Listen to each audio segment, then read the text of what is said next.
1133. Hey!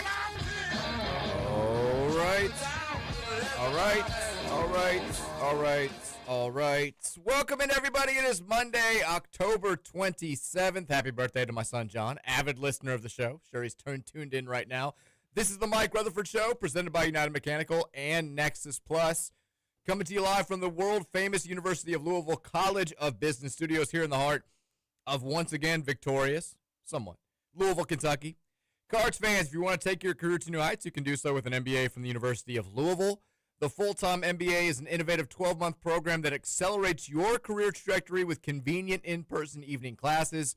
Competitive 11-month paid internship opportunities provide you with valuable industry experience. It's the MBA that pays. To get started today and earn your degree in just 1 year, the first step is visiting business.louisville.edu. We're on the air today from 2:32 until 5:30 here on 1450 AM, 96.1 FM, streaming across the planet Earth on YouTube, WBNA Channel 21. You know it's better.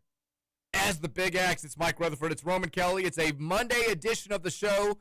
We said, it's still Victory Monday. The Cards get the win that matters, both literally and I think figuratively, taking down Boston College on the gridiron a night after the men's basketball team had a few more issues in their exhibition opener against Kansas. We have lots to discuss. There's plenty to get to. This is the type of show that you're dreaming about in mid-June. And I don't mean because everything's hunky-dory. It's not all sunshine rainbows. There are things to talk about with regards to the football victory. There's certainly things to talk about with regards to the basketball loss. But no fluff on this show. You know exactly what you're going to get into. It's game talk, game reaction, fears, delights, all that good stuff. Your thoughts on the Game Day men's cell text line at 502-414-1450. No real prep needed, if we're being honest. You watch the games, you talked about the games, you've got thoughts on the games. We're going to get right to those thoughts. 3 hours won't be enough. And you love that. You love this time of the year for that reason alone. Roman Kelly loves this time of the year. He's looking great today. He's feeling fantastic. Give him a follow on Twitter at RomyBean. Roman, how are you, buddy? Feeling great. Doing great. Excited to talk about how important this win means. And I guess you were right, Mike. We had reason to be scared. But I'm feeling good, so I'm ready to talk about what this means. And then, of course, Louisville basketball not really doing what we wanted it to. But that doesn't mean a whole lot. So that's okay. We're still 0-0. Darren Peterson looked really, really good. Good at basketball. A lot of different freshmen looking pretty good right now. But I'm doing all right. How are you? Doing well. As mentioned, it's my son's birthday. John is 4 years old, which blows my mind. It's even more strange to think about. And I think everybody thinks this way when they're still in the middle of a job that they've done for a while. You never feel like it's been quite as much time as it actually has. I was 2 months into the job here when John was born. And it's weird for me to think about, I guess maybe because I've done shows on 75 different stations at this point in time. But it's weird for me to think about John's entire life. I've been doing this show. Mike Rutherford Show on the Big X. Very, very grateful to be here. Very grateful that people are listening. And it seems like we get more and more listeners as every single year picks up speed. But yeah, I mean, when I first started here, Mary was very pregnant. Virginia was just starting school, her first time.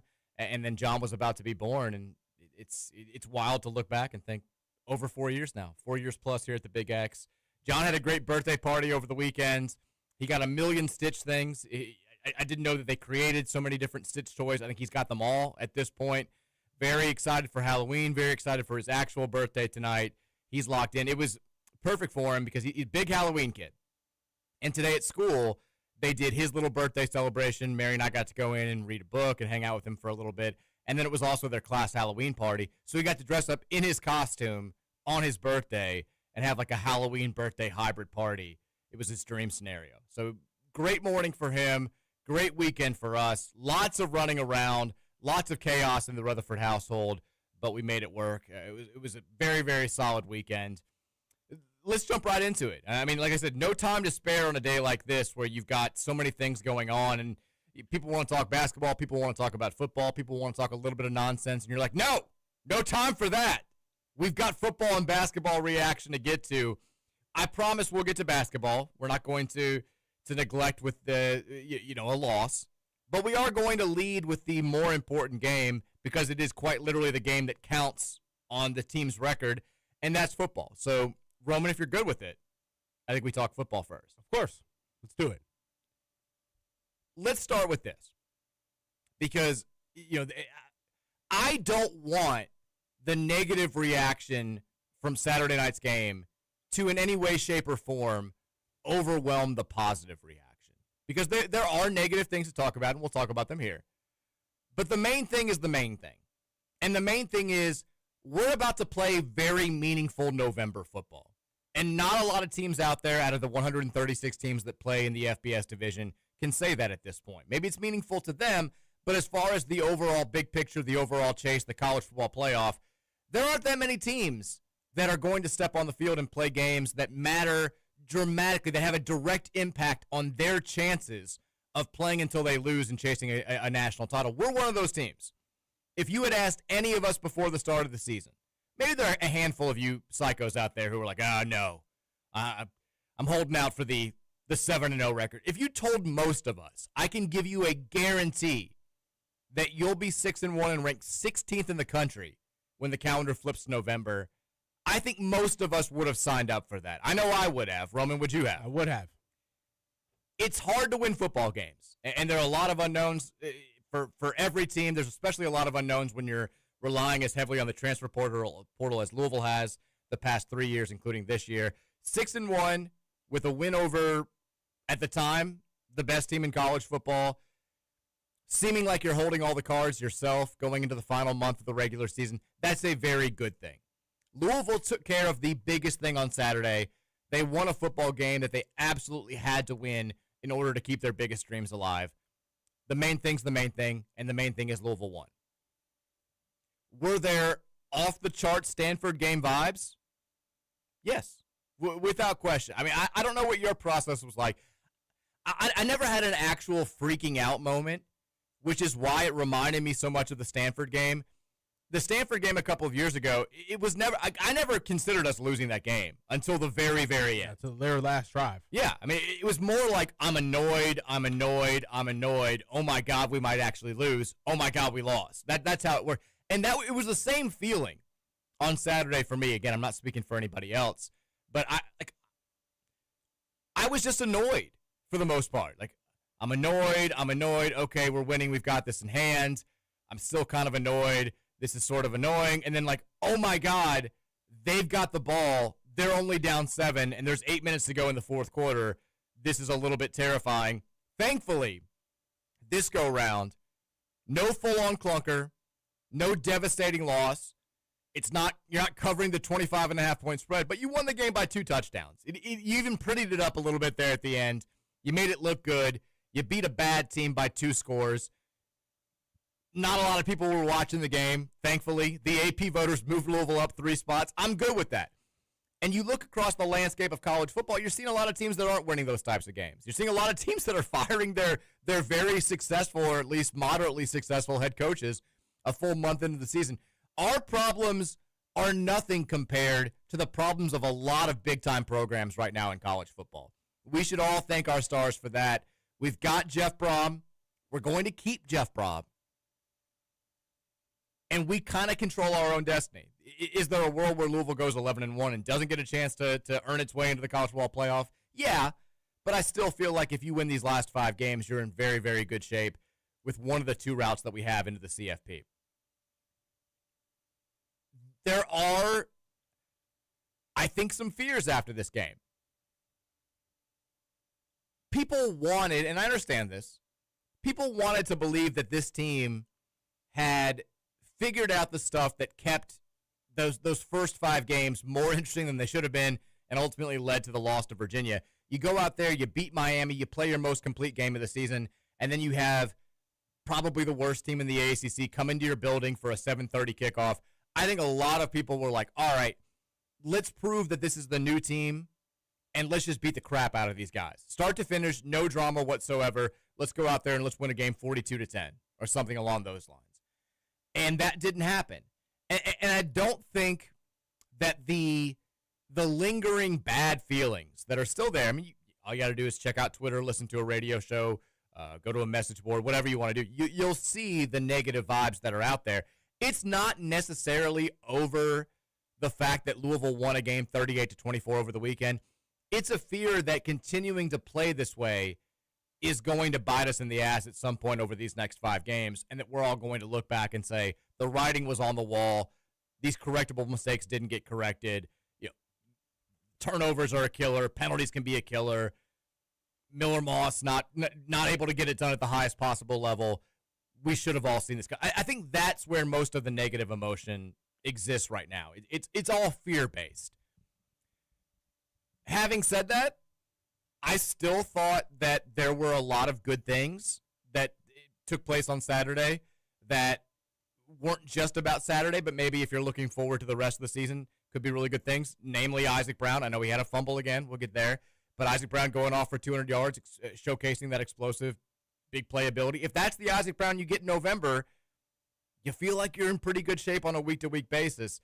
The defense didn't come out firing on all cylinders. They still made the big plays when they needed to. I mean, at a certain point, it was like, I'm more worried about Boston College getting points off of our offense than I am them actually going out there and scoring on our defense, because the defense was playing very well. There were a couple of bad drives out there. I think that maybe they were a little bit, I don't want to say reading their own headlines, but maybe they thought they could give a B-minus effort and still dominate this BC team. And there were a couple of drives where that just did not happen. But they got the job done when all was said and done. Give me what's your primary takeaway? Because I think everybody agrees there's some positive takeaway from Saturday and there's some negative takeaway from Saturday. How do you divvy up that? Are you like 70% positive, 30% negative? Where are you after the BC win? Well, I'd say like 75-25. Winning was the most important thing. Getting your star players to show that they can continue to be big game players in ugly games is also very, very nice as well. Sure. I was glad to see that. Obviously, Kewan Brown, Isaac Brown doing the things that they needed to do. Pass game, Miller Moss, and the receivers did what they could. I'll just put it like that. I had another one of these games, Mike, where I know the outcome of the game when I get to watch it from start to finish. Okay. I didn't get to watch this in live time obviously I was calling the midway game. So, which, by the way, real quickly, that game, when you sent me a picture, it was 70-0 in the third quarter. What was the final score of that game? The final score of that game, I believe they finished it at, I'm already forgetting here, 78-0 is what I want to say. Yeah, 78-0. How do you call a 78-0 game? I don't. It was just one after another, and of course, like my parents and stuff, only listening in the second half when all of that action kind of. Oh man! But I get to watch the game knowing we win, and that's tough because it's not. It's hard to get too exciting about the early stuff because I know it gets ugly, and then the later on stuff I can't get too upset about it because I know we eventually figure it out with a comfortable deficit right. or advantage. So you also kind of gloss over the big mistakes as opposed to like, oh my God, are we going to lose? Exactly. Yeah. And in watching all of the big mistakes, Mike, I kept finding myself saying, well, that play looked nothing like last week on this same type of play, but I'm not surprised because we've seen that this year, at least on the offensive end. On the defensive end, I was kind of surprised. I kept in the beginning of the game, it was very surprising. Like, how do we win this game if they're running the ball up the middle like this over and over and over when we haven't seen anybody can successfully run the ball up the middle on us once this season? Yeah. And that was a bit surprising. But ultimately, I kept having this feeling like, wow, they must figure some stuff out here in the second half if it looks like this. But also, it's like, where's this fumble coming? Like little things like that. Where I'm just surprised that we were able to win by 14 points because last year, Mike, we would have lost this game or we would have won by definitely, in one score range. So that was in the first half kind of the feelings I've got. In the second half, glad the defense finally got its head on straight a little bit more, and they were able to pull out a win. It's a little bit tougher watching it when you knew the outcome. I totally understand. I've been in that position before, and you don't have the ebbs and flows. You're just like, oh yeah, but when you know you're winning, the mistakes don't hurt as much because you're not terrified that they're going to end up costing you the game. Watching live, the mistakes definitely were getting on my nerves. So we had, like I said, we had John's birthday party. We had. It was a small crowd, just mostly friends and I mean, mostly family, I should say, and a couple of friends. So most people were funneling out when the game was getting started. A couple people hung around for the first couple of drives. And, Mary's parents were there for a little bit, and her mom was like, how you feeling when we're down, I think, whatever it was, 10-7. And I'm like, I'm just annoyed. Like, at that point, I'm just annoyed. When we got up 21-10, that's when I was like, all right, let's put these dudes away. And we missed the field goal at the end of the first half. We get the donk. Once again, the clock management at the end of the first half, not great. Get that Madden player on the staff ASAP, please, God. But you're still kind of expecting them. We get the ball to start the second half. I'm expecting us to go out there and just blow the doors off them in the second half. Defense is going to step up. They started playing better at the end of the first half. They're going to dominate. We're going to keep feeding Isaac. We'll get the passing game going a little bit. And it didn't really happen. We had a handful of explosive plays. It felt a little bit like the James Madison game. Not quite as frustrating and certainly not as dominant from our defense. But as far as us just not being able to gain that full separation, but relying on a handful of explosive plays in the running game. And if there was one thing that I was really disappointed about, it's that we didn't throw the ball on them with more success. I know their secondary is not great, but not awful. Their pass rush is terrible. Like, they are the worst team left on our schedule by a wide margin when it comes to putting pressure on the quarterback. And we all wanted to see Miller Moss take some shots downfield and convert on some of those shots. And it was kind of the exact opposite. 15-27, 1 touchdown, 1 INT. Did have a couple of running scores.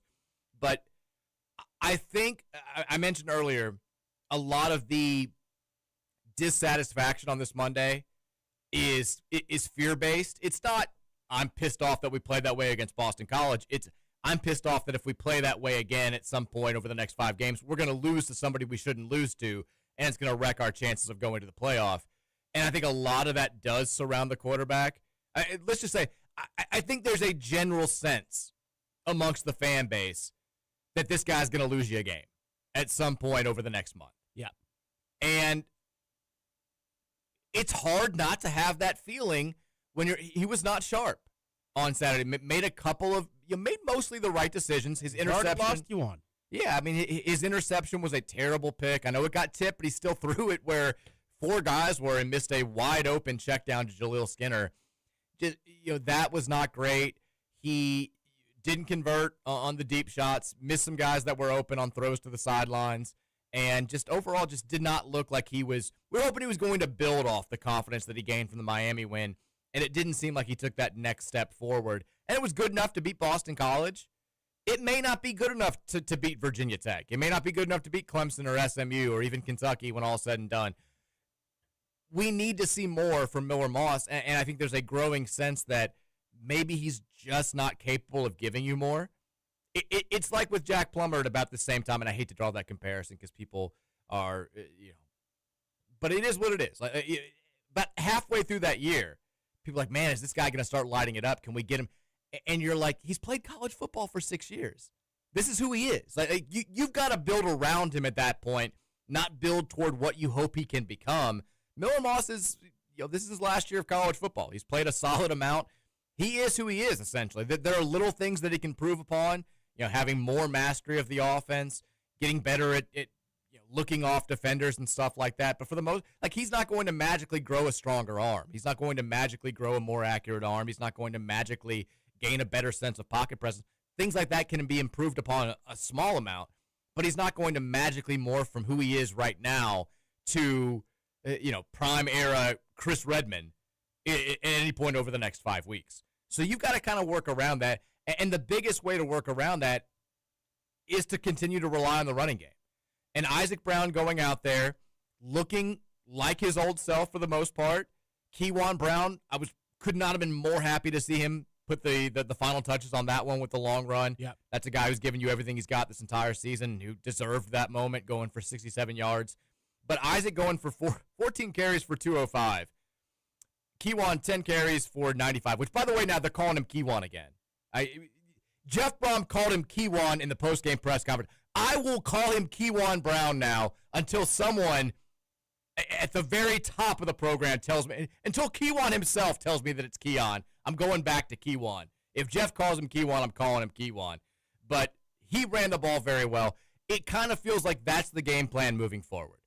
We don't want Miller Moss throwing it 50 times a game. Maybe he's going to have to throw it a few more times than 27 like he did in this one, but let's keep it simple. Let's rely on defense and running the football and have that set up Miller Moss and let him continue in the short passing game. I sort of feel like this will be the blueprint moving forward unless we fall behind by a couple of scores and we have to get out of our comfort zone.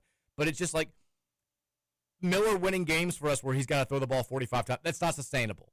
And we've got a handful of teams. Are we going to be favored in all 5 of these games? Probably.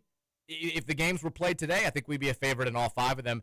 But the law of averages says we still probably should drop one of them or will drop one of them. If that's going to be avoided, you're probably going to have one game where Miller Moss steps up and does things that maybe the fan base isn't sure he's capable of. Is all of this ringing true, or do you have other thoughts on the quarterback play? I'm fully with you, Mike. I'll even go as to say that he wasn't good enough in the basic when it was the simple stuff in the simple play calls. He feel like he wasn't the Miller Moss we'd seen in that form of the offense so far this season. It felt like he was lacking a little bit of confidence in some of those throws and accuracy. Missed a couple of throws that he should have had as well. Mm-hmm. If you can get a fully healthy Keywan and a Keon, whatever. I'm sorry. I want to know what it is. It's Keywan. We're calling him Keywan now. I want to know what it is. That's the official show stance. If Jeff Brom's calling him Keywan, we're calling him Keywan. Isaac and Keywan have to run like this going forward. We need it. We need it. This offensive line, it didn't look as good as it looked against Miami. It was this weird thing going on, in my opinion, in my rewatch, where I felt like it was like 4 or 5 good plays in a row and then just one terrible play, and then they would look really, really good again the next handful of plays you saw them out there. Kind of similar to the defensive line, at least in the second half. Defensive line kind of struggled there in the first half, I felt like. Mm-hmm.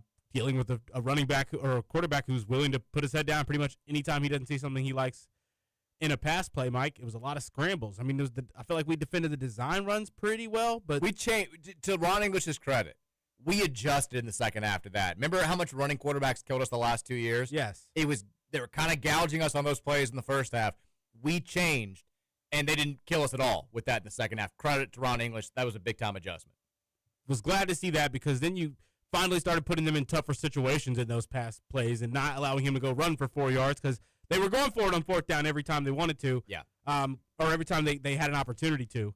And not necessarily getting them every time. I have to go back and look at those numbers. But ultimately, Mike, I felt like I mean, it's tough. It's tough. I keep wanting to say I was surprised. Looking back, I'm surprised by just how negative it got. But when I look at some of these moments in live time, like that fumble, the score being 17-21 right there, and then how it looked after that, basically having hardly any momentum, not looking like we're getting much happening, I can go back and understand it a bit. But through looking ugly, we never really felt like we were going to lose the game, in my opinion. No.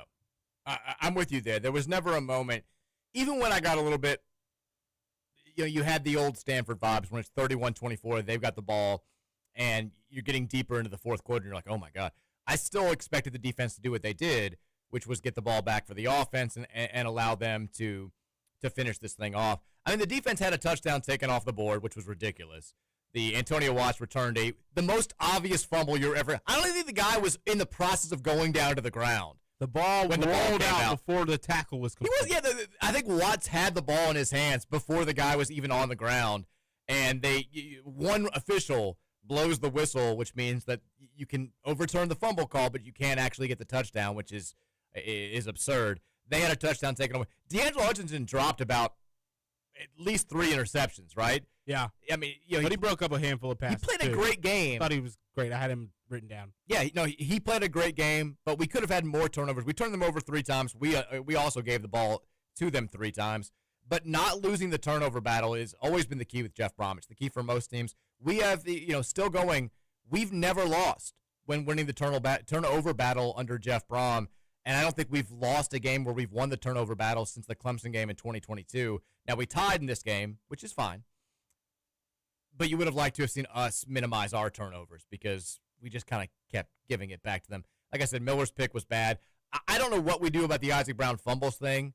You hate to just say, well, you got to take the good with the bad, but that's sort of been what it's like the last 3 weeks. Fumbler. Yeah, I mean, and Jeff was asked about it after the game. I think Mark Blankenbaker asked him the question, And Jeff was like, it's not like we don't work on it. It's not like we don't talk about it. We've told him, you got to tuck that thing away. He's like, sometimes guys just make great plays. The Miami kid just put his head on the ball, but we've got to get this thing figured out. Again, it was just like the Miami game. The good far outweighed the bad for Isaac Brown, but it was the third straight week where he's had a really turnover-changing fumble where all you got to do is just not give them the ball, and you feel like you're in pretty good shape, and he couldn't hang on to it. A quick shout-out before we go to break. Caleb Perry, I thought, was fantastic on defense when it came to stopping the quarterback from hurting us with his legs, which was a big-time adjustment. He played a terrific game. T.J. Quinn was also very good, but Perry himself, I thought, was tremendous at that middle linebacker spot or that off linebacker spot. We got to go to break. When we come back, we'll shift the conversation, maybe one more football thought, and then we'll shift the conversation to the basketball. Keep sending those texts in at 502-414-1450. We'll get to you guys in hour number 2.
When the air gets a little bit colder, you have that crisp feeling. It's biting a little bit for those games under the lights. You want those things to matter. You want that to have the rest of the country's eyes on you. And Louisville is one of, I think, 21 teams in college football right now that has one or no losses remaining. That's not a lot. That's a small percentage of the 136 teams in the FBS. What exactly is the percentage? I can't tell you. We don't do math on this show. But we are in the vast minority of teams in college football that still have their biggest preseason goals very much intact, very much out there for the taking. I'm still over the moon right now. Are there things that I've seen that lead me a little bit fearful for what could happen in these five weeks to come? Sure. But we'll deal with that when we have to deal with it. Could we also play more football like we did against Miami a couple of weeks ago? Absolutely. At VT this weekend, they're, to their credit, they're very much not quitting on their season, which I think we all thought was maybe a possibility when they fired Brent Pry. They, had an awful start on Friday, bounced back, took out Cal in double overtime. They'll give you your best effort. There are very few things to hang on to when you're a team like Virginia Tech at this point in time. One of those is making a national statement by beating somebody you're not supposed to beat. Obviously, they want to beat Virginia in their rivalry game, who's having a dream season at this point. They also want to beat us. That's a nice headline. It's a nice reward for those kids that have stayed true to the program. It's a nice reward for those coaches who are still there and giving it their best. So you'll get a good effort from them. We found out today that the Cal game the week after is going to be a 7 o'clock kickoff at L&N Stadium. More Saturday night football under the lights for, that should be a solid environment, I'm hoping, from our fans against a Cal team that has been, more or less okay this year. 5-3 right now, 2-2 in the ACC, coming off that terrible loss to VT, at least that gut punch loss to VT. They'll play Virginia this weekend. And then you shouldn't have to get up for Clemson or SMU. I know SMU lost to Wake Forest over the weekend. That's still a tough team that may have a ton to play for in that game. Clemson is Clemson, and then the UK game is the UK game. I don't care what their record is. They're going to come in here trying to spoil something, maybe send Mark Stoops out on a high note. I don't know. But all 5 of these games, we can agree, very winnable. You win all 5 of them, you're on the verge of doing something special. That all is very much a possibility right now. That should have every single one of you listening, unless you're a UK hater, very, very excited about what's to come. I'm still over the moon, still very excited, still very thrilled. None of us thought we would be in this position a few weeks ago, and here we are. 6-1, 16th in the country, everything there for the taking. And the last 5 games, a lot easier looking than we thought they were going to be. Yeah, before the season started. While I'm being Mr. Positivity, I do have an admission, though. I'm just getting out in front of this. I have this just terrible gut feeling about the Clemson game. It's like what? It's all. I mean, I picked us to lose. I picked us to lose that game before the start of the season. I did also pick us to lose at VT. I had us at 6-1 at this point with a win over Miami, and then I had us losing to VT and Clemson. I'm terrified. Here's the thing, because people are like, "Oh, you were right about Clemson." I wasn't right about Clemson. I thought Clemson was still going to be like okay. I just thought they were going to be like 8-4, 9-3, okay. They could still be 8-4 good, but they got to win out. So I'm terrified that I'm going to be right now by thinking that they're better than 6-6 or 7-5. And in order to do that, they're going to have to come in here and beat us. I'm not looking past VT. Don't put that on your message boards. Don't start tweeting about it. I'm not looking past VT. I'm not looking past Cal. I'm just getting out in front of this a little bit and saying I've got a bad gut feeling. We'll cross that bridge when we get there. Let's flip the conversation to basketball. Friday night, Louisville plays its exhibition opener. Did not feel like an exhibition based on the environment inside the KFC Yum Center. About 16,000 people in there. Kansas in town. All the hype in the world going into the season.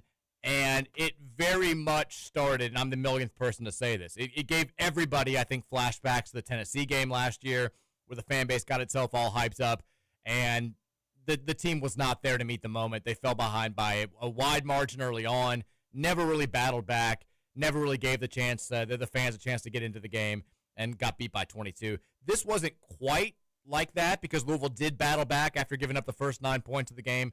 Briefly took a lead thanks to the great play of Ali Khalifa. But for the most part, Kansas was in control from start to finish.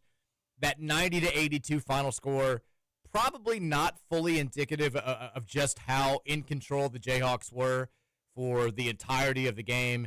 Darren Peterson, whatever adjective you want to use to describe him, he looked like who we kind of thought he was going to be. We said on Friday, I wrote on Friday, I think he's going to be a first-team All-American. I think he's going to be the number one pick next year in the NBA draft. I only feel more strongly about those takes after seeing him with my own eyes doing what he did against U of L, and didn't play much in the second half because they didn't need him to play much in the second half. He was fantastic. Our superstar freshman was not. We'll get to that in a second. But Roman, I was very much on Friday saying, aside from like a 35-point loss, there's nothing that I could see that's going to deter me from feeling good about this team. These are exhibition games. Exhibition results have been wonky the last couple of years in college basketball. They've been wonky already at the start of this season. So while we can analyze what took place, I'm not super down about what I saw. Give me your primary takeaway from this 90-82 loss to Kansas. Yeah, Mike, I was there. I wasn't too down on what I was seeing either. Granted, on the Friday show, I did say the one thing I don't want to see is us kind of get handled by double digits. And like I said, like us lose by 20 and then also shoot really bad on a bunch of threes. And at one point in the game, that kind of looked like that was what we were headed for. A bunch of missed threes in a game in which we were never really looking like we were going to be able to be in control of it or have a lot of momentum. Granted, being in control of an exhibition game means nothing, but you still want to be able to showcase that your first time out there. You want to be able to see that as a fan. I saw a lot of I had a lot of positives. I had a lot of positive takeaways. In terms of a team effort offensively, they clearly just didn't have enough time out there yet together, it looked like. Felt like there was some concepts that maybe they weren't being able to gather in a real game scenario because you're not actually having them do a whole lot. It's basic screen, see if you can get a skip pass, see if you can attack the lane, and then no one's attacking the lane, and they're shooting the threes instead. That's all good. They're going to find ways to work through that. I like seeing Kobe Rogers and Ali Khalifa get out there for the first time in a Louisville jersey, Mike. Ali can make really unreal passes, and that was really fun to watch. That was really exciting. Kobe Rogers plays with a different level of intensity on defense, and that was super fun to see. We kind of heard about that. There's kind of been things that have been talked about with him. He's going to surprise you. He's really a good defender. He's obviously a super strong guy. I think he's going to have a couple things to work on offensively, but really fun to see those two out there. Ryan Conwell probably going to be the best player on this team, like you predicted, because he just different level of like control. I just think he has out there compared to everybody else. I don't know if he'll be the best player. I think he'll be the leading scorer. Well, yeah, that's what I meant. Yeah. That's what I meant. He can do it all. He can get to the rim, left hand, right hand. Doesn't really matter what the circumstance is. So I was fairly, impressed with the individual play I saw from a lot of the guys out there. Just not necessarily doing much to go and try to win a game. So naturally, a more athletic team is going to be in control. Let me ask you, and I'll give my take in just a second. Was there anything that gave you significant pause? Obviously, we lost the game. We didn't shoot well. We turned the ball over too much. But was there anything that you looked at and said, like, I feel a little bit more nervous about the actual season because of this? Sananda Frew didn't really look like he was ready for that pace of play. That's right. Which was surprising because I thought if there was one thing that he was going to be able to be prepared for is like the ball moving back and forth and swinging all over the court. He's seen that. Granted, his man and the ball moving in and out of the paint that's not necessarily as common in the European ball. Once the ball gets into the paint, if the ball touches the floor, typically it's going to stay in the paint, right?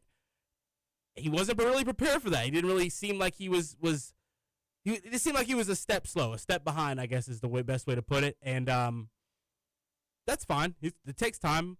Physicality looked good. I mean, he fought for some really strong rebounds, I thought, but ultimately that big guy just playing at a much faster pace than he was prepared for. I mean, he was non-existent for the most part in this game. He had 1 point. He took one shot. He had 3 rebounds. Well, they're stationing him out in the corner, Mike, like he's got some crazy fast release. Yeah,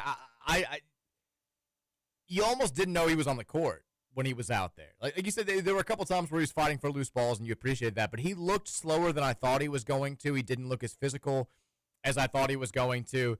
And that, I mean, it's not just Sananda Frew for me to answer my own question about I think, legitimate concerns that you can take away from this game, it's the interior defense. A lot of open stuff at the rim for Kansas. Without uncontested question. Stuff. Just it was open. It was shooting season for any big at the basket trying to protect the rim for Louisville. It was not. They didn't do a good job, and that was something that we struggled with down the stretch last season. We needed to be more physical. We needed to go out there and get a legitimate rim protector. James Scott was okay at protecting the rim. I don't think he did quite as much as we thought he was going to going into this game, and I think we all were hopeful that Frew was the answer there. And he might be. Maybe this is just maybe he's going to go out there and look like a completely different guy tomorrow night when we play Bucknell. But Floyd Badunga, 6 of 7 from the field. Most of those were completely uncontested shots around the rim. They had a couple of other guys, hit us with dunks. I think they shot, whatever the percentage they finished at on 2-point shots was outrageously high. I think it was like 68%, somewhere around there.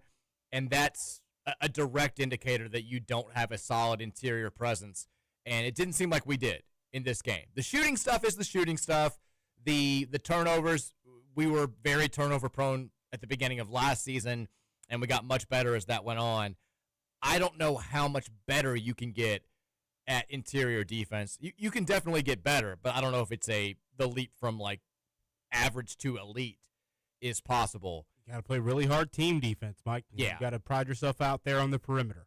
That's about to me. The defense wasn't great. I think we knew that this team was going to be more of a work in progress defensively than last year's team was.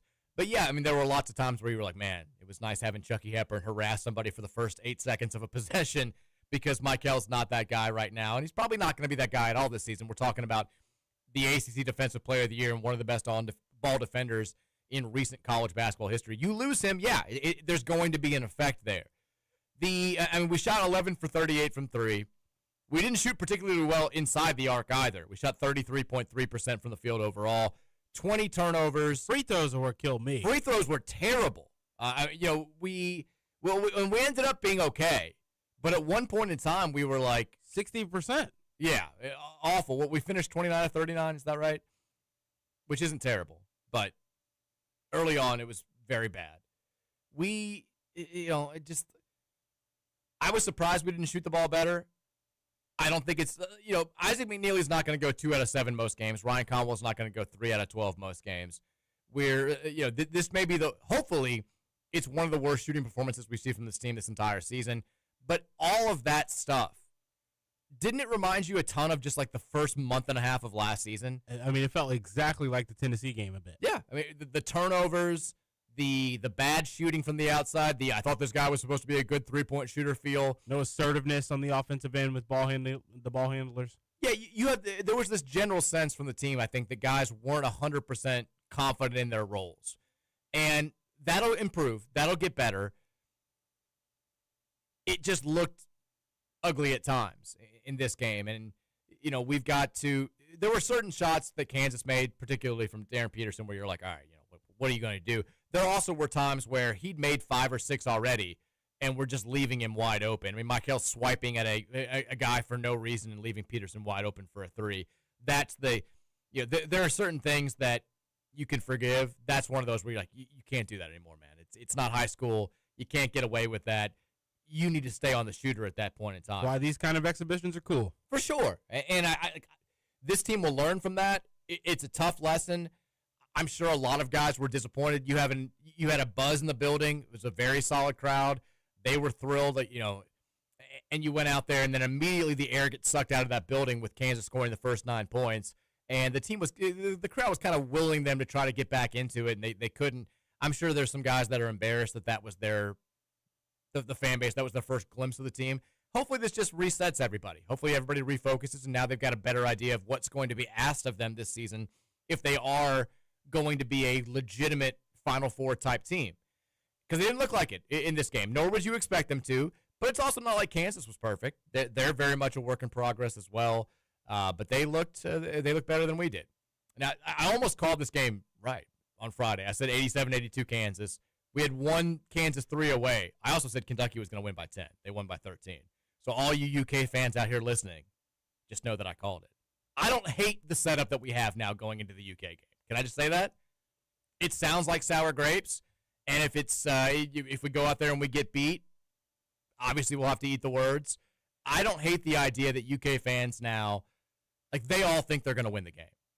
We beat the number 1 team in the country. We smacked them around. You guys got smacked around by the number 9 team in the country. We're coming in here. We're going to blow you guys out. I don't hate the setup. I don't hate that that's kind of the way that they're viewing things. I'm good with it. I'm okay with it. Would I have loved to have played better? Sure. But it's not the end of the world. Again, last year, Indiana fans were all claiming that they were back after they went on the road and knocked off Tennessee and Knoxville. Tennessee pretty damn good last year. Indiana missed the tournament. And there's a handful of those results from the last few years. Let's talk about Michael Brown. 2 of 15 from the field, 2 of 10 from 3. Only had 2 assists, had 1 turnover. Never really seemed to get into the flow. He had the lowest plus-minus on the team. He was -8 when he was on the floor. What do we make of what we saw from Michael Brown? Not much, Mike. I think that it's – Matt mentioned this. I mentioned this in the Running with Roman show. Matt mentioned this in live time while we were watching the game together.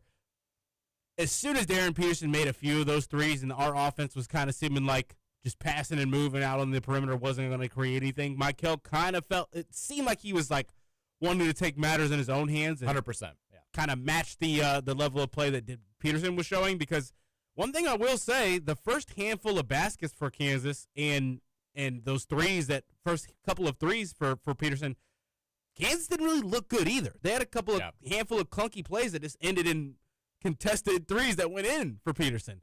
And as soon as that kind of happened, and then we weren't really making much happen as well, Michael kind of wanted to take matters into his own hands because, one, the offense pregame is probably not being asked to, like, Pat Kelsey and the staff are probably not saying, like, okay, we're going to go out and do this, this, and this. You guys remember play X, Y, and Z. We're going to run these in these moments. They're not doing any of that in this kind of game. It's pass, move, make strong passes, make strong screens, communicate, go out there. If you have a bit of space, if you see like you've got a bit of room, take your man. If you have open room and you want the shot, take it. You know, they're probably not putting much expectations on execution on the offensive end, so that's even more of a green light, basically, for the ball handlers to go out there and make stuff happen. Michael clearly fell into that trap a little bit and wanted to kind of stay at that level of play that Peterson was at. And you get it. Of all that hype he had in this summer, all the stuff he's been able to do, you know, both AAU, the USA team, the rankings he's gone up. You know that the NBA recruits are in there. He wants to go showcase what he's got in an official jersey for his team that he's going to be getting watched this season. So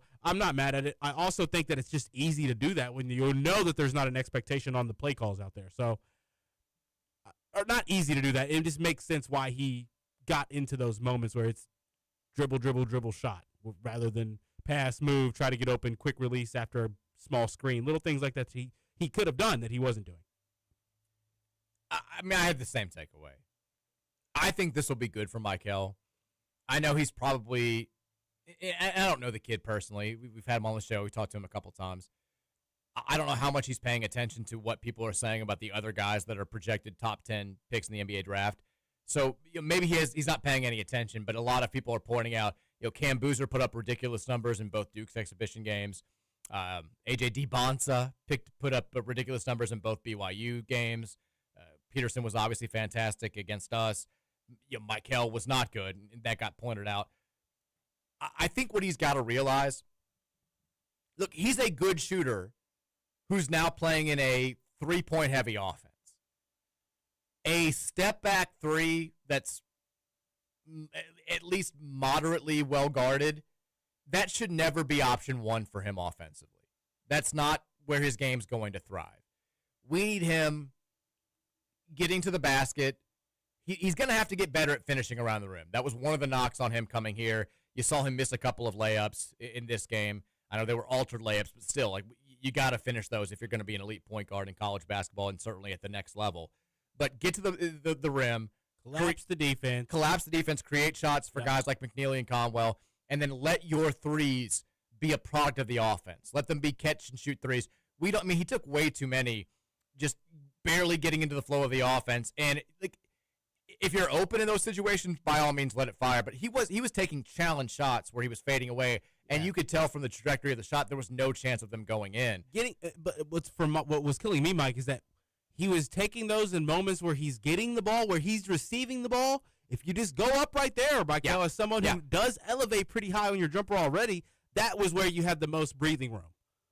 Yeah, I mean, I was honestly surprised that for as mature of a kid as he is and how detail-oriented Pat Kelsey is, I was surprised that he came out and was taking those types of shots just because, like, you should know better. You cannot get away with that anymore. This is high-level college basketball. And you saw Peterson, as well as he shot the ball, it wasn't like he was making the types of shots that Michael was taking. He was taking in-rhythm shots where he was getting it off comfortably. You know, even when he was semi-challenged, he had enough space to, you know, he was set, he was going straight up. He wasn't taking these ridiculous fall-away threes. And, like, get it out of the system now, because those shots, if you're on the heat check, that's one thing. But if you're taking them when you're already 2 of 8 from the field and your team's down by 16 points, like, that's not – he just took really bad shots the entire game. And you know, McNeely, I thought, took good shots, just didn't make them. Conwell, a lot of people pointed out the fact that he took 21 shots. I thought for the most part he was taking good shots. He was forcing the issue a little bit when we got down because we kind of had to go. It was, you know, we're down 16. There's 12 minutes left. Somebody's going to have to hoist. Only one willing to get through the contact to get to the rim. Yeah. The one thing that did not change from last year to this year, Javon Hadley with the quietest almost double-double you're ever going to see. Yeah. You know, you're like, man, I feel like Von's not doing all that much. And you look up, you're like, oh, he's got 13 and 9. Like, that's exactly who he was all last season. He's still that guy for you. Knocked down a couple of threes from the outside. He played well. I didn't think Kenai looked a whole lot different either, and that's not a great thing. No, he had a couple really active plays on defense. One was like the deflection, I believe, that led to a fast break, but wasn't really getting involved much. No, and that was also only played like. Yeah, he didn't play a ton, 16 minutes. Which is probably not a great sign in a game like that. No, I mean, 10 minutes, I should say. He had the best plus-minus on the team, +4. But, yeah, only played 10 minutes in the game. Adrian Woolley struggled to get into the mix a little bit, had a couple nice moments. But the jab three in the corner was gorgeous. Elite. But did have not a great shot, but it's elite. I mean, he could take that shot. You have that space. Yeah, I think a little bit bigger of a guy on him. You get that much separation on a jab. I'm not mad at it. He had 4 turnovers. He looked a little bit lost defensively. Did have 8 rebounds, which was good to see. Khalifa, the passing, like you said, it's one thing to hear about it. To actually go out there and see it was remarkable. Now, he had 5 turnovers as well, but still, some of those he started feeling himself. He did. Yeah, the behind the back was where I was like, all right, let's calm it down a little. I think he sees his man get beat or sees his teammate beat his man just enough, just get that shoulder length, he's willing to try to put it in there no matter what, which he's going to have to know the moments when you do that and the moments when you don't. Yeah. Now, I think 2 of those 5 turnovers were actually because the guy was just shocked that the ball hit him in the hands. Like, there were a couple times with a cutter, like, the ball just hits him right where it's supposed to be. As he's in his cut. And he was like, I didn't expect the pass. Like, we got to get guys that are, and this is something that can only happen, I think, over the course of actual game reps. You got to have whoever's cutting has to be fully ready when Ali Khalifa's got the ball for that ball to just pop into your hands out of seemingly nowhere, because that's the type of player that he is. Loved that. Like you said, going to have to rein it in just a little bit. Defensively, he looked about like he has throughout his career. He was okay. Didn't get torched, but also was not an imposing inside presence. He can't be guarding someone that's stretching the floor. No. I mean, honestly, he also can't be guarding a guy like Flory Badunga, who just can push him inside the basket and catch and dunk, which is that's an issue. I found myself, and this was a disappointing thing, I did find myself thinking, like, all right, we're going to be more reliant on Kaysen coming back and getting healthy than I thought initially, because, you know, Kaysen won't play, I think, a lot of time at just the 5, but he can help when it comes to interior defense. He might end up being the best shot-blocking big we have on this team if Frew doesn't show more than he did in this game, and his versatility on the offensive end, I think, can be maybe more of an asset than I thought going into this. So we need you, Kaysen. Go ahead and get healthy. Zugras played, you know, kind of looked like, I think, how we thought he was going to. Looked massive out there. I mean, he did. Just throwing his way. He's going to get his money's worth when it comes to fouls. Like, he's going to foul until you call it. He played 6 minutes. He had 3 fouls. I think he could have had 17. And then we didn't see Mo Kamara, who it sounds like they're probably leaning towards redshirting. You don't play the guy and you say we're thinking about redshirting him. That basically means you're going to redshirt him. So there was all that. Again, like, there was very little in this game that I thought is is not fixable. I think most of it you can shrug off and just say whatever. I still feel very good about this team. I think they'll be just fine, and I'm excited to see them get back out there tomorrow night and hopefully look more polished against Bucknell. Let's take a break. When we come back, your thoughts on the Game Day Men's Health text line, 502-414-1450. Football, hoops, whatever you got, we'll take it today. Back after the break.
Back into the Monday edition of the Mike Rutherford Show, presented by United Mechanical and Nexus Plus. Happy Sports Equinox. We've got action in all four major American sports leagues tonight. Monday Night Football in the NFL.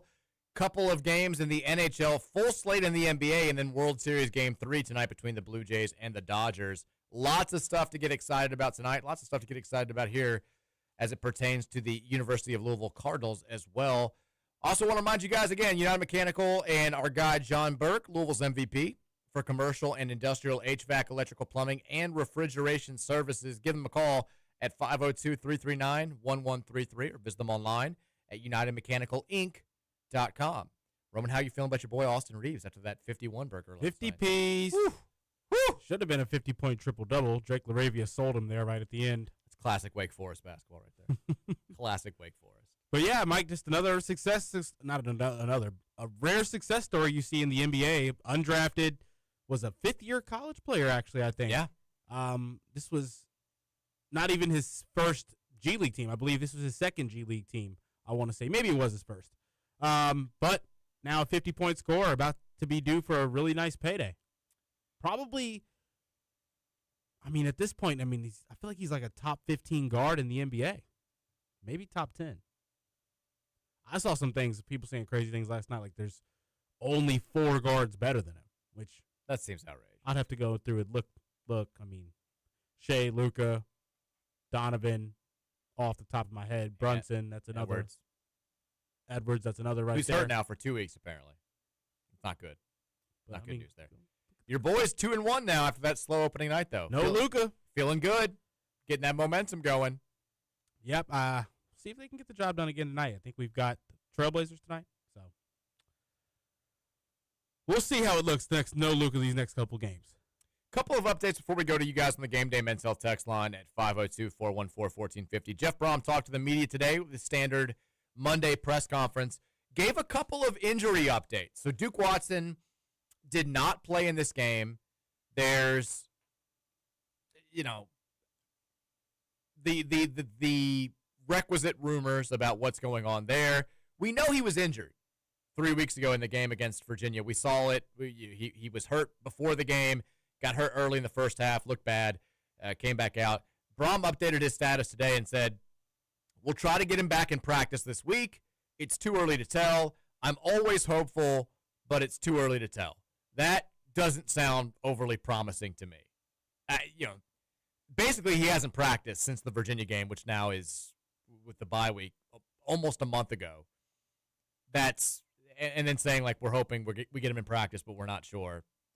I'm not banking on having Duke Watson this weekend in Blacksburg. Better news though, Stanquan Clark. He was asked about Stanquan. He said Stanquan's rehabbed very well. We actually will try to see how much he can do this week, but it'll be his first week of practice, and if we can pull that off, I'm not going to rule that to be off the table. We'll see how this week goes. He's progressed extremely well up to this point, and there's a slight chance. He must have got in with my doctor. I mean, he's got that Roman Kelly healing ability. So we've gone from Stanquan probably out for the year, but maybe a slight chance of playing if the games are very meaningful at the end of November to, like, we may get him back. Now, obviously you want Stanquan back, but Caleb Perry and TJ Capers have both played very well in his place. You assume that even if they start losing reps, if Clark is healthy, those guys are still going to factor into the defense in some way, shape, or form. We need them out there on the field. But still, Stanquan's a beast. This defense has been phenomenal. You want your most athletic linebacker out there when you're playing teams like Clemson and SMU that have some dudes, especially Clemson. Especially SMU. With Kevin Jennings back there at quarterback who can really hurt us with his legs. You'd love to have Stanquan back for that game if he's healthy enough. That's a positive development there. Duke Watson, very positive. We'll see. But hopefully Duke can get right. Yeah. Glad that Stanquan is at least, there's a chance we could see him before the end of the season. Game Day Men's Health text line is 502-414-1450. Reminder, Game Day Men's Health, redefining men's wellness with no shortcuts, just results. Testosterone, peptides, weight loss, and sexual performance therapy. Visit GameDayMen'sHealth.com and find out how they're defining the new era in men's health. All right, let's go to the text line. Everyone just tries to get it in first now. It's like the old school comment section. We just have a million texts right at 2:30. Texter says, this is Red Zeppelin. I didn't give him this name. Who gave him this name on the text line? Not sure. Dalton do this?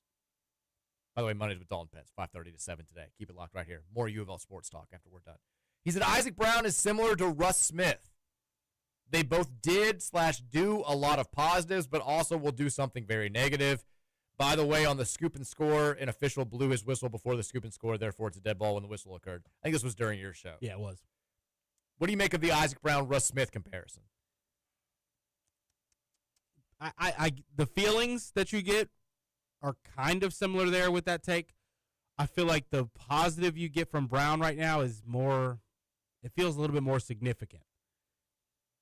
Does that make sense? I agree. It's football. Rushing in football is a game-changing thing. If you can rush at a really, really high level, he's a really, really high-level rusher. Those two runs where it's just completely gone nearly right after the handoff. I don't know, though, because Russ did it at a really high level for 2 years straight. 3 years straight, really. 3 years, yeah. I'd say it's sophomore season. On both ends of the floor, 3 years straight.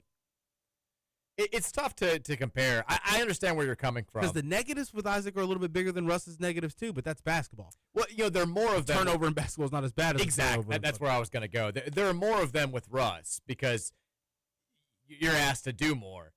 But, like, 1 turnover in football is the equivalent of, 8 turnovers in basketball. So for Isaac to have 1 in 3 consecutive games, especially while he's still getting limited touch. I mean, he only rushed the ball 14 times in each of the last 2 games. And still to have big, terrible turnovers is tough. But he's also he doesn't do crazy Russ stuff where it's like, oh, he ran backwards 17 yards and then still turned it into a 5-yard run. There's not as much of that. It's pretty much straightforward. When he's not fumbling, he's doing something positive pretty much every time the ball gets in his hands right now. And this is what we needed from him. They're still talking about trying to limit his carries. I mean, you can tell when the announcers are harping on it that it's something that has come directly from Jeff Brom. And each of the last 2 weeks, they've talked about how, Louisville's trying not to overwork him. They're trying not him to get in the ball that much and all this stuff. I don't know exactly where that's coming from, but as far as the directive there, but that's still very much a thing. He came up limping a couple of times in this game, although he's still not wearing any. We're still not really sure what the injury is outside of it being a lower body injury. There's no tape on the ankle. There's no special equipment or anything like that. But on the 78-yard run, Mike, he's flying. That should be a touchdown. It did kind of feel like last year he scores there, but he did score on the other one where he just beats everybody with his speed on the edge. Yeah, no issue there. He's still, look, if it's 80% Isaac Brown, he's still better than 98% of running backs in college football. And Kewan Brown looked really good on that run to the edge. On the catch, though. Yeah, same. Kewan looked faster to me this game. Yeah. I don't know if it's just him getting healthier, but that first play, like you said on the catch where he got the edge, I did a double take where I was like, who was that? Was that? He was flying. Because Kewan looked. He's been banged up. He's been playing through the pain. God love him for that. But he's looked a touch slow the last couple of games where he's been out there, especially when you kind of juxtapose him with Isaac. He looked like he had the more burst in this game than he's had really at any other point this season. I was just like you. When he caught that ball up the left sideline, I was like, damn, who was that? And then he gets up, and I'm like, oh, it was Kewan. And then I don't know if he takes that last touchdown. I thought he was going to the end zone. So did I. I don't know if he takes that last touchdown to the house last week with I don't think quickness that we were seeing. It was a nice little stutter step, find the open hole, and then boom, takes off, and he was gone. But we need this to be the running game. This has to be the blueprint moving forward. It's crazy that it hasn't been at full strength yet. No, we haven't had our running backs at full strength the entire year, and we're probably not going to have it at full strength the entire year, which is crazy. But the running game has to be the heart and soul of this offense. It has to set up the passing game, and we need Miller to be a little bit better than he was on Saturday at that diminished role. But the running backs are doing their part right now. If Isaac's good to go for the last month of the season, I feel pretty good about where we are. But it's kind of a big if at this point. Texter says, Roman Hader just texted in and said Michael Brown just missed again. We don't need that. We don't need that today. Michael's gonna be just fine. He's gonna be just fine. It's funny because he's probably at practice right now. He's a hardworking kid. Texas, this is Pat Kelsey's lover here. Isaac Brown bets on himself to have a fumble every week. I just can't prove it. Let's not do that either. Let's not take it there. Let's not take it there. Text said at first as our North Dakota guy, at first the men's basketball loss bothered me, but after rewatching, I'm not upset.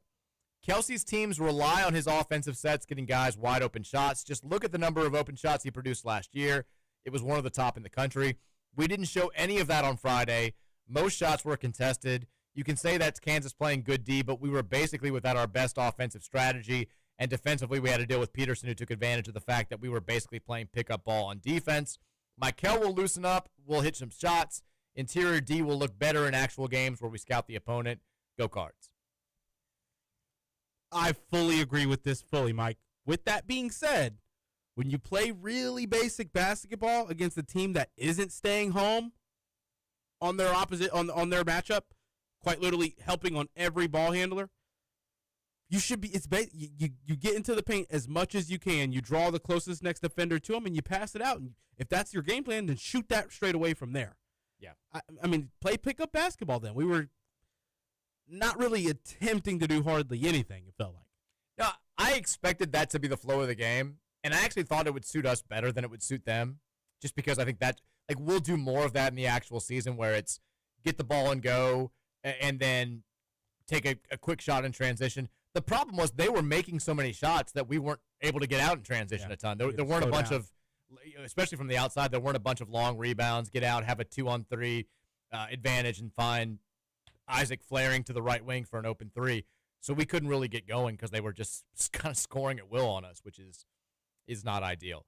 But I agree with this. I think that we're not running our stuff. They're not really running their stuff. I'd expect the overall package to look the same on Tuesday night against Bucknell.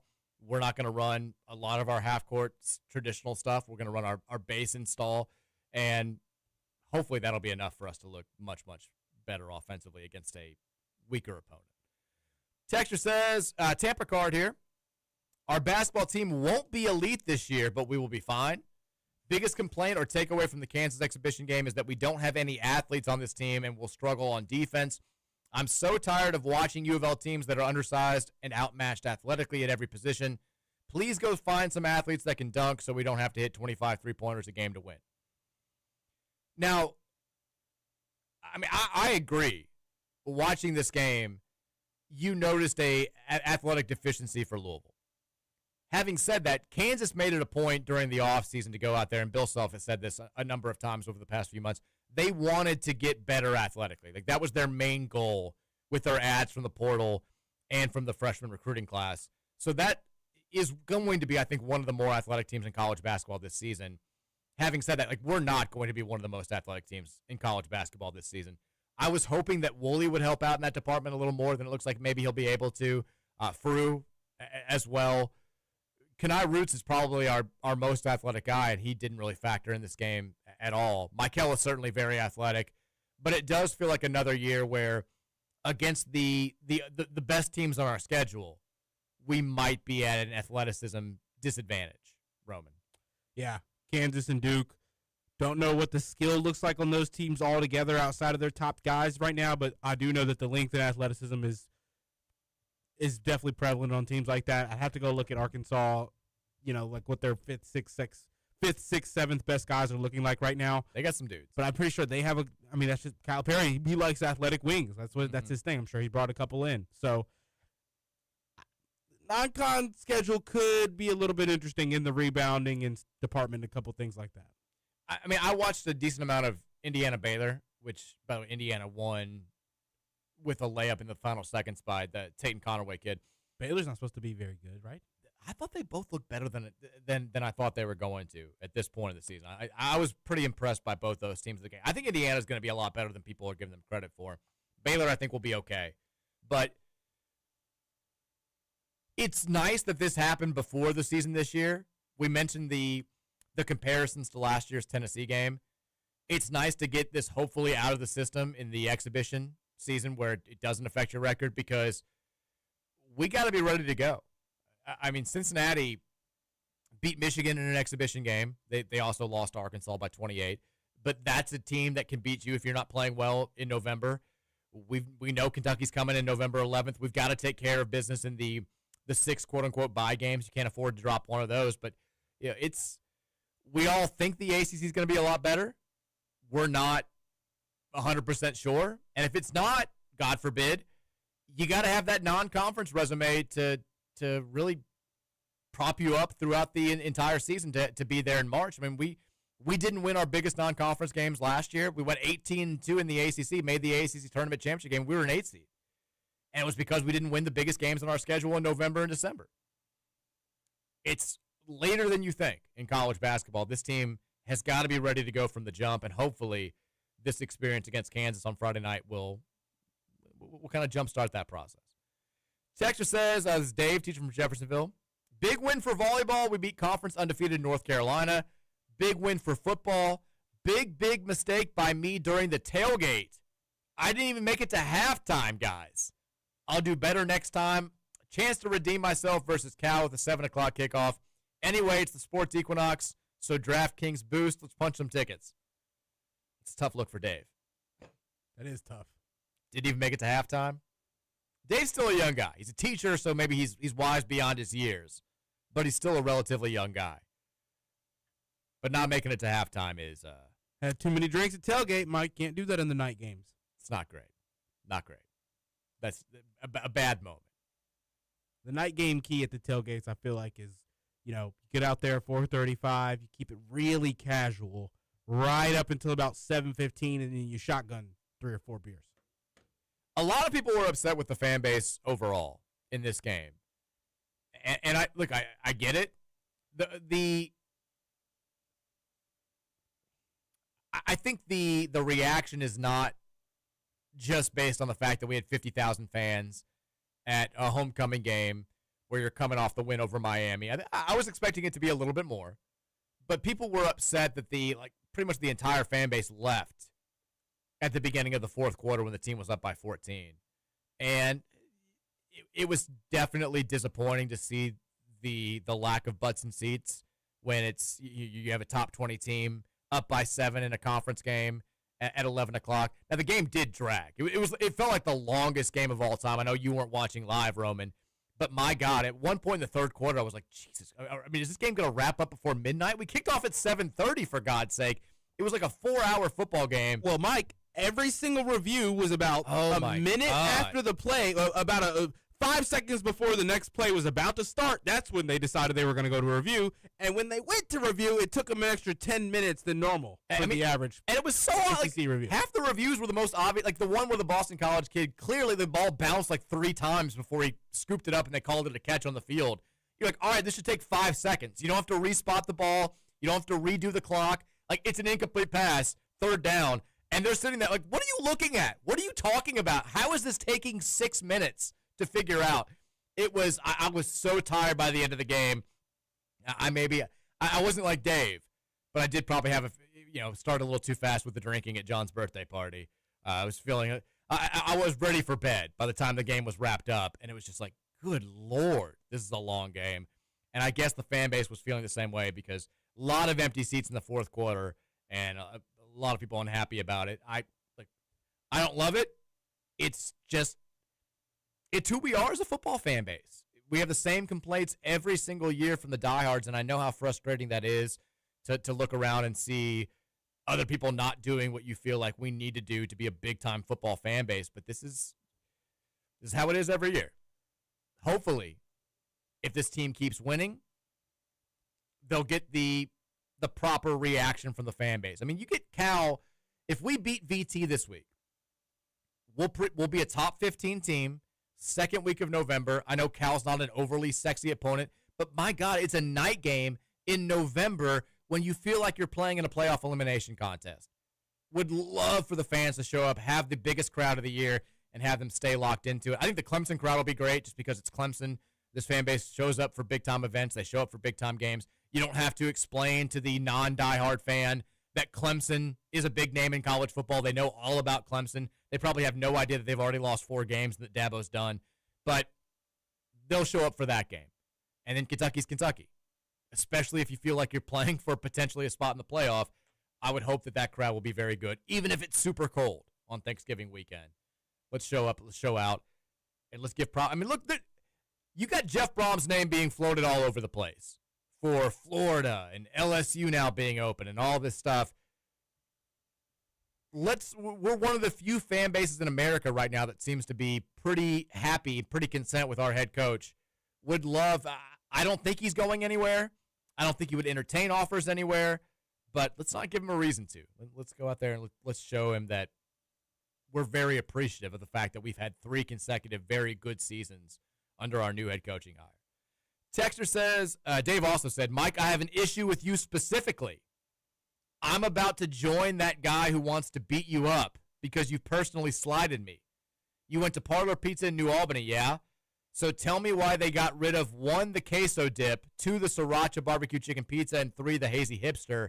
I'm holding you responsible for this. Well, I didn't even know. It's not my fault. And it also says, John's birthday at school sounds so sweet, though. I'll try to forgive you for him. Thank you. Whatever Parlor replaced those items with, I can guarantee that they're better. Parlor's fantastic. We love our friends. Dave was big on those hazy hipsters. He was. He had like 6 when he was at our live show a few weeks ago. Texter says, this is Boxcar Bob. Thoughts from the exhibition game. Props to the fans for coming out in droves and being loud for an exhibition game. Props to U of L for making it feel like a big-time game and getting the fans pumped. The new intro video made me want to run through the wall. Did you like the new intro video, Roman? I liked it. It looked very cool. Props to the student section. It may have been the fullest, loudest, and most engaged I've ever seen the student section. Calm down, y'all. It was an exhibition game. I felt the frustration in the arena when we only shot 12.5% from 3 in the first half, but we shot 41% in the second. Shooting will be fine. We will be fine. I mean, I'm not even going to say, like, I can't believe Louisville fans were, like, we knew what was going to happen if we lost this exhibition game and we didn't look great. Like, you knew if we won, the fan base was going to be going nuts. If we lost, the fan base was going to be going nuts in the other direction. I wasn't shocked at all to see the sky is falling takes. And I feel like I'm not usually the person who's like, everybody needs to calm down.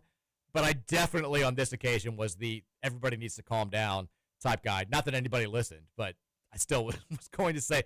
It also was the perfect storm for like grade A psychotic UK fan behavior because they know their football team stinks and our football team's good. And their basketball team, who they're desperate to have be viewed as a realistic national title threat, thumps the number 1 team in the country in front of their crowd. And then right when their game ends, they get to look over and see that we're getting like beaten pretty badly by Kansas. So, I mean, I said nothing about Kentucky the entire night. All it took was that game to end, and like 30 seconds later, I've got like 75 tweets from UK fans that are just saying the most vulgar things imaginable. It was the perfect storm for just like an all-time BBN crazies coming out of the woodshed type night. And it's exactly what happened.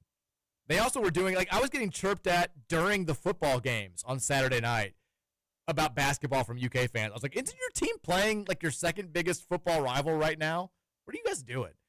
They're like, you're getting bailed out by Boston College reps. I was like, your team is playing. Watch your team. Stop tweeting at me. Texas, a frustrating weekend as a Cards fan, but I still like our position in both sports. On the basketball side, I think fans are freaking out because the same issues of historical good shooters shooting terribly from 3 under PK reared its head again. I mean, can we call it historical issues? This is a guy, he hasn't coached 1 game in his 2nd season. And it was like 2 guys last year who shot well below their average. By the end of the year, most guys were shooting at their career averages. As well as the porous D we saw without Chucky last season.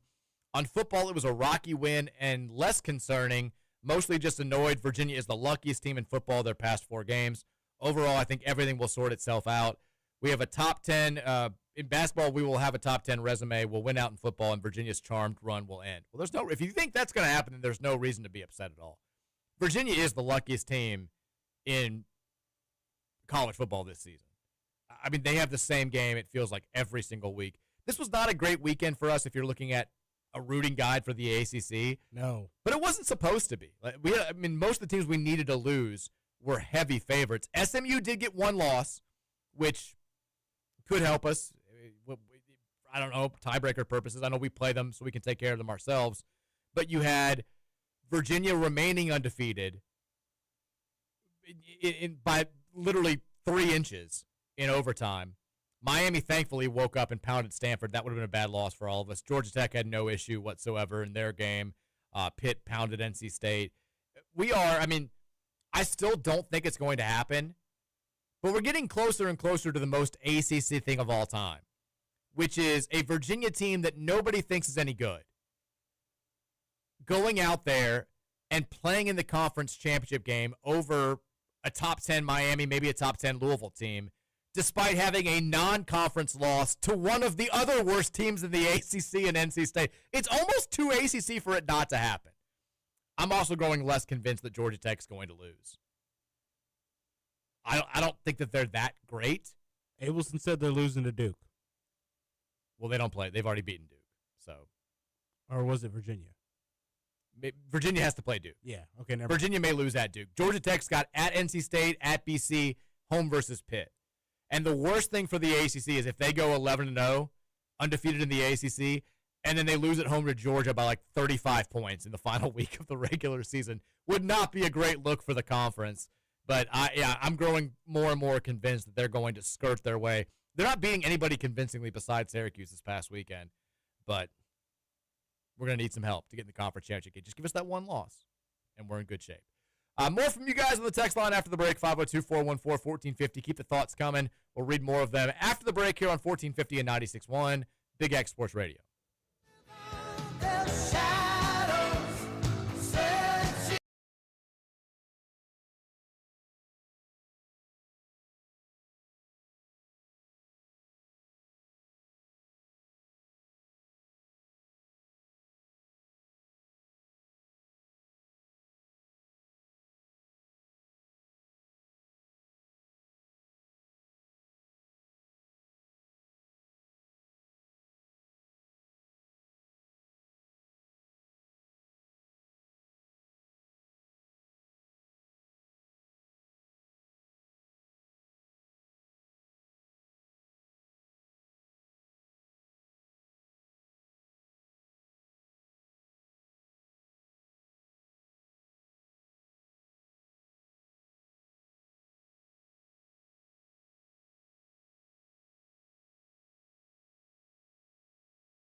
Radio.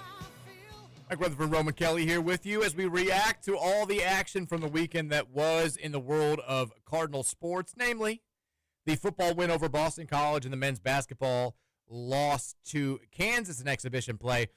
So Jeff Walls, by the way, happy birthday to Jeff Walls. Shares a birthday with my son John. But the women's basketball team at U of L, they're not playing the D1 on D1 exhibition games like the men are. They are, however, playing a couple of those secret scrimmages. They took care of Western Kentucky and knocked them off by 27 a couple of weeks ago. Reports out there say that Louisville played, I think, Lipscomb over the weekend and won 82-68. So congrats to the women's team which is starting the season, I believe, number 20 in the AP poll. ESPN had them at number 25 in their preseason rankings. But women's basketball, also a successful weekend, even if we didn't get a chance to see it. Volleyball, as mentioned, took care of nationally ranked North Carolina in 4 sets. They got back in the winning field. Took down Duke on Friday, Carolina in 4 sets on Sunday. They stay at number 8 in this week's AVCA Top 25 poll. Men's soccer looking for a little late season magic. They wrap up non-conference play, I believe, tonight, and then we'll hopefully be able to make a run in the ACC tournament, maybe punch a surprise bid to the NCAA tournament. Women's team looking good after their win over NC State last week, the 3-0. They look like they're going to make the ACC tournament. They look like a solid shot at making the NCAA tournament. Shout out to Karen Ferguson, Days and Company. Looking good. It's all happening right now. Sports equinox in the professional world. There's a ton going on. Halloween on Friday. It's all happening out there. Did you watch any, Roman, hard left turn here, of the No Limit versus Cash Money versus battle? I did not watch. I only saw it because I kept getting tagged in it over the weekend from people who were like, I can't believe At Card Chronicle had a show with this guy. What a hood legend. I was referred to as a hood legend multiple times. You are. Over the week. Thank you. Shout out to my guy, Master P. Feel like he took down Birdman and No Limit reigns supreme. That's my take.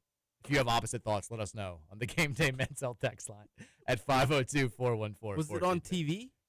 It was streaming, apparently. Okay. Again, I only know about it because I got tagged on in clips on Instagram and Twitter and TikTok. So if not for that, I wouldn't have gotten to see any of it. But Master P did, at one point, cut off a rambling Birdman, which was good to see. Someone needs to take his mic away.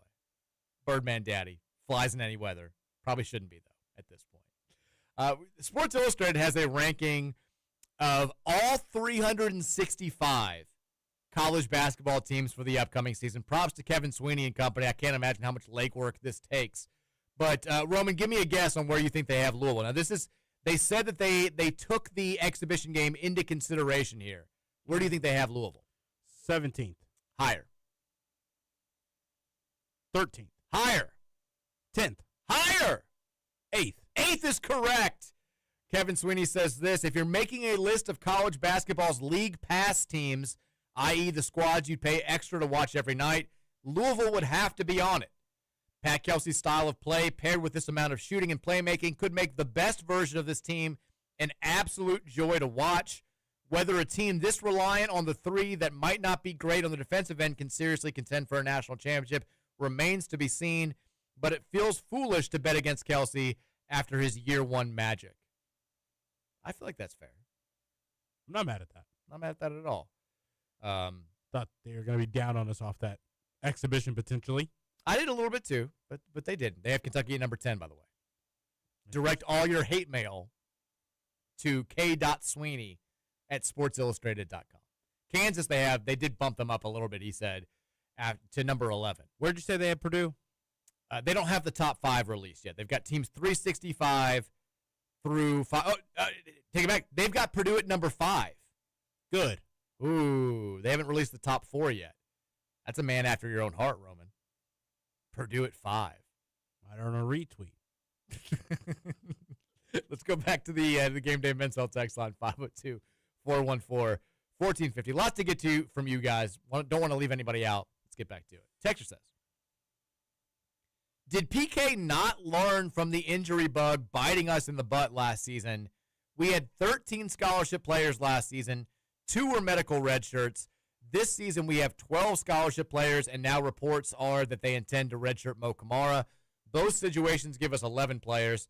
Did we run out of money to fill the roster up with role players? I can't deny the talent level is up when comparing this year to last year, but it's disappointing to see us in the same potential vulnerable spot if injuries become a factor. This isn't a Louisville thing. Every team outside of maybe Kentucky, who had the money to pay 15 scholarship players, if they have 2 season-ending injuries to guys that you expect to be in the top 7 of your rotation, you're going to be more limited than you thought going in. It's not like every other power conference team that has a preseason top 25 ranking has a roster where they're expecting to play all 13 guys meaningful minutes. It's just not the way that you build a roster. It's a tough sell to go to so let's say that we were trying to do this. it's a tough sell to go to a guy who was a productive player last year at Kent State and say, hey, come be the 13th man on our bench. Maybe if several guys get hurt, we'll have to rely on you more than we thought. I'm not going to fault him for building a roster like this because it's quite literally how everybody builds a roster. We, as of right now, have 11 guys, I should say, that I think all expect to play meaningful minutes and that I think all are capable of playing meaningful minutes. You can't build your roster with the idea that guys are going to get hurt. We were bitten abnormally hard last year by the injury bug. You can't bank on that happening again. If it does, it's terrible luck, but I'm not going to fault him for having a roster where it's 11 guys that are all capable of playing. That should be enough. Am I wrong? No, I think you're right. I think that there's still something to be said about wanting to run rotations where you are actually utilizing players 8, 9, 10, a little bit more than the average team is. I don't want to think about the margins or anything so minuscule like that, but technically those guys are more likely to getting small injuries, getting banged up because they're playing at a much more higher rate than the average 9th and 10th man is. Sure. With that being said, if you are planning to go 1 through 10, you guys 11 and 12 got to be able to play. Yeah, I mean, I understand the argument. We're in a position where every coach says at the beginning of a season we're going to play, we're 10 deep. And the reality is most teams by the time you get to March are playing, they've cut their rotations down to 7 or 8 guys. Pat Kelsey, I think, wants to play 10 guys the entirety of the season. And so when you have that mentality, maybe you need to plan more accordingly. Yeah. And maybe you need to have guys. I just think it's difficult to fill those roster spots. I think that they genuinely have high hopes for Mo Kamara, but also recognize that he's just not ready right now. It's probably going to take a few years for him to be a very capable college player, but they see the flashes of potential. Would you have loved for them to go out there and get a couple more guys that are capable of playing? Sure. But like I said, I think it's a difficult pitch to get a guy to agree to be a 13th man when you do, we don't have Kentucky's money. Nobody has Kentucky's money, apparently. But we don't have $600,000 to throw out there to a good player and say, hey, if everything goes according to plan, you're probably not going to play at all this year. But if a couple guys get hurt, we may need you to be like a guy who gives us 12 good minutes a game. It's tough. We don't have that, but we do have Will Hankey, Mike. Throw him out there. We got Will Hankey, for God's sake. I mean, look, Cole Sherman was 1 of 1 from 3 last year, and he did the see what's in my waist celebration.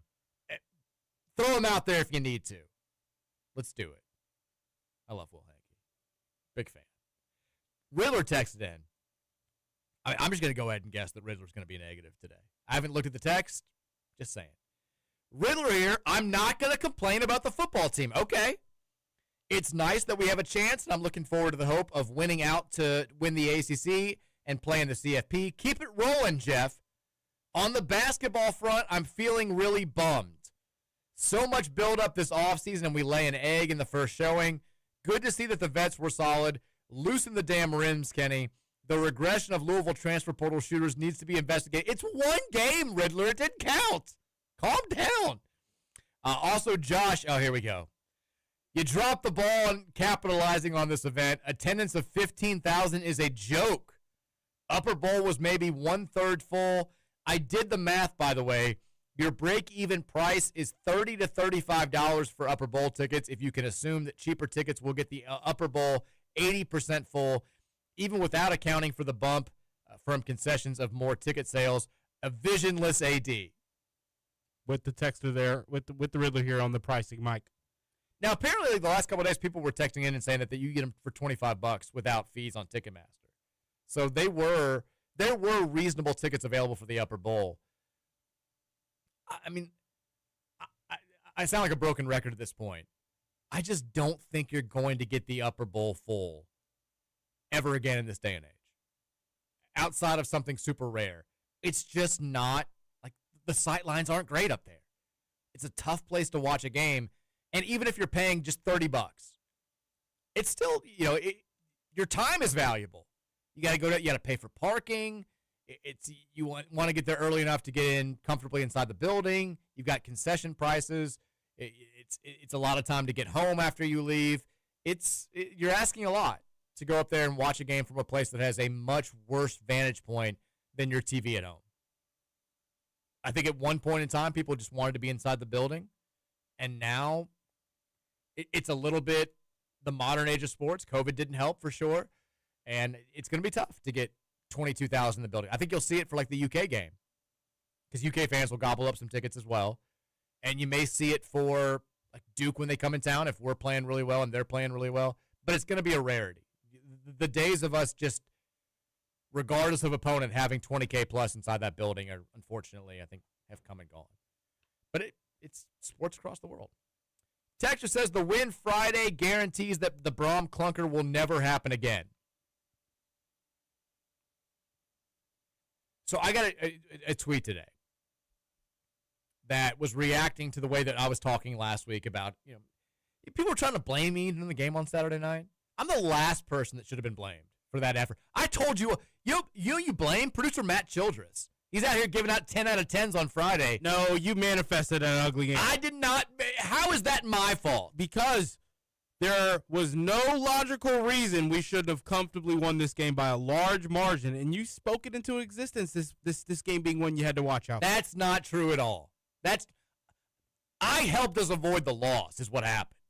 If I'd been saying what I really thought all last week, we'd have lost the game.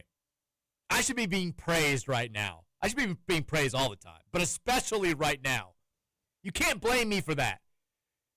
You were a little bit more reserved, which I appreciated last. And then Bruiser Match comes out here, damn Kool-Aid man bursting in on Friday, be like, hey, 10 out of 10. Try to ruin the damn game. Mike, I'm worried Miller Moss is going to throw a thing that's going to lose us the game every single game out there now.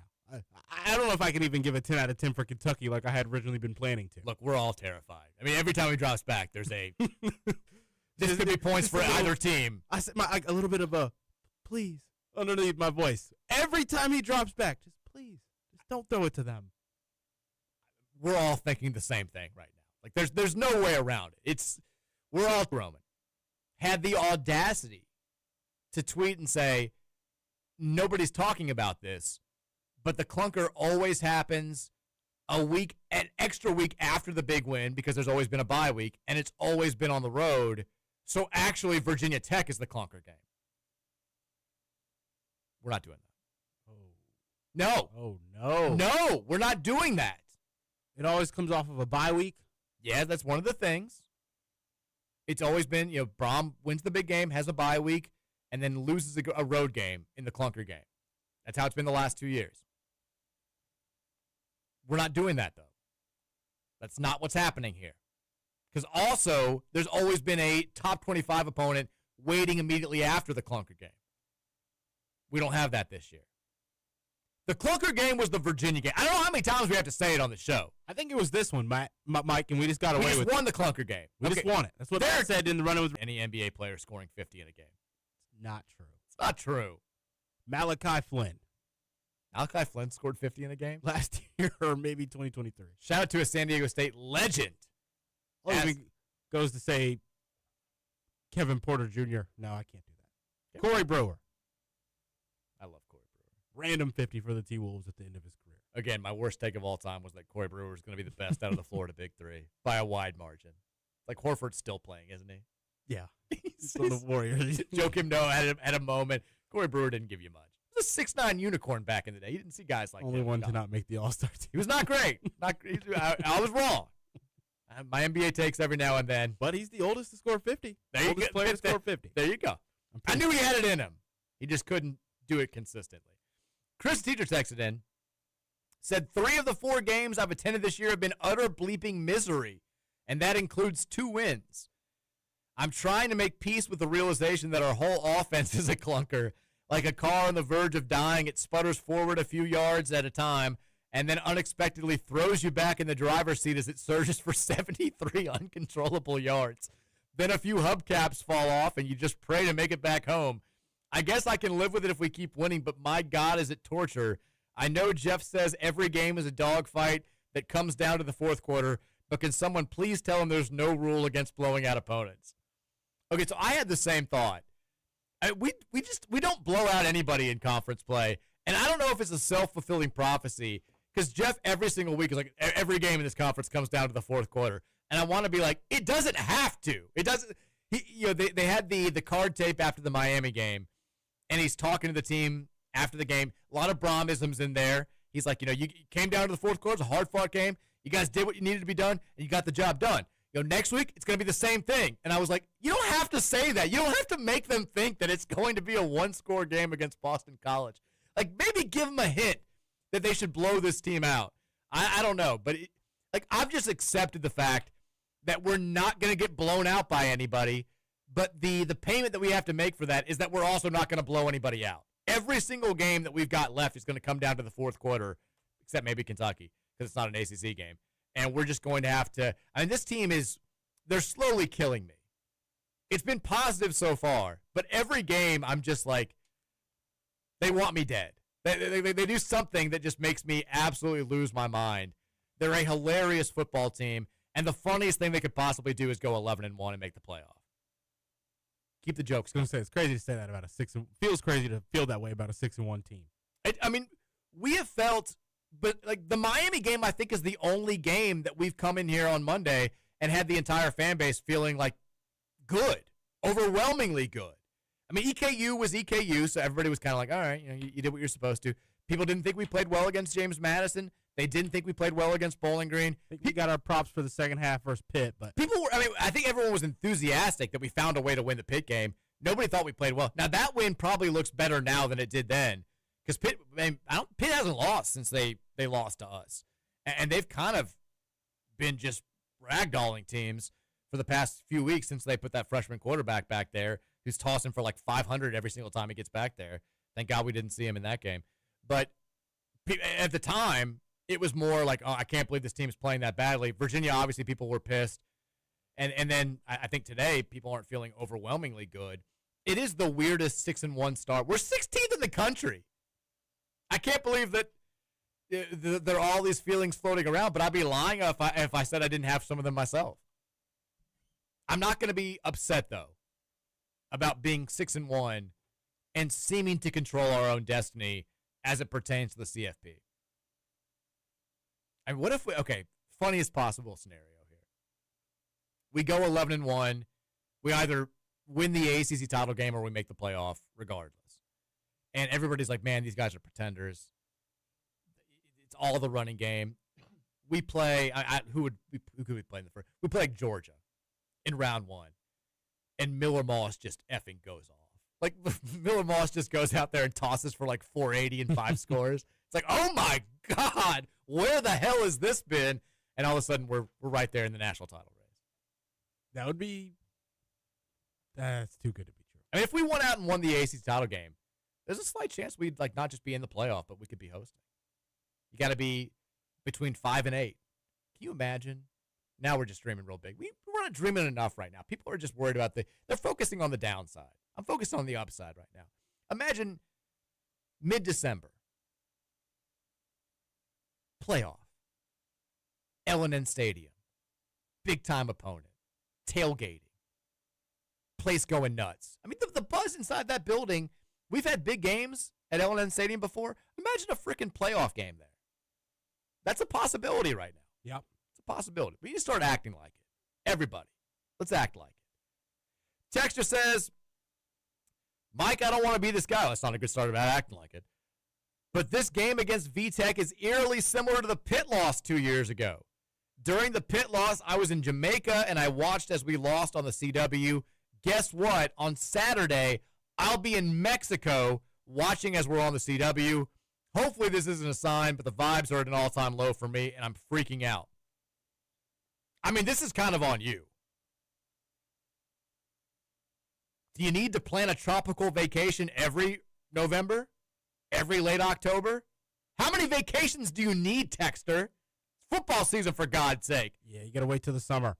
We got basketball starting a week from tonight. What's wrong with you?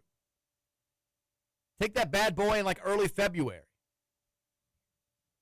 I mean, I know who I'm blaming if we lose this weekend. Is it Will or Matt who's going to the game at VT? Matt. I need Matt to take matters into his own hand here. I need the Childress fam to bring home a win, or guess what? They're getting grilled for 3 hours next Monday.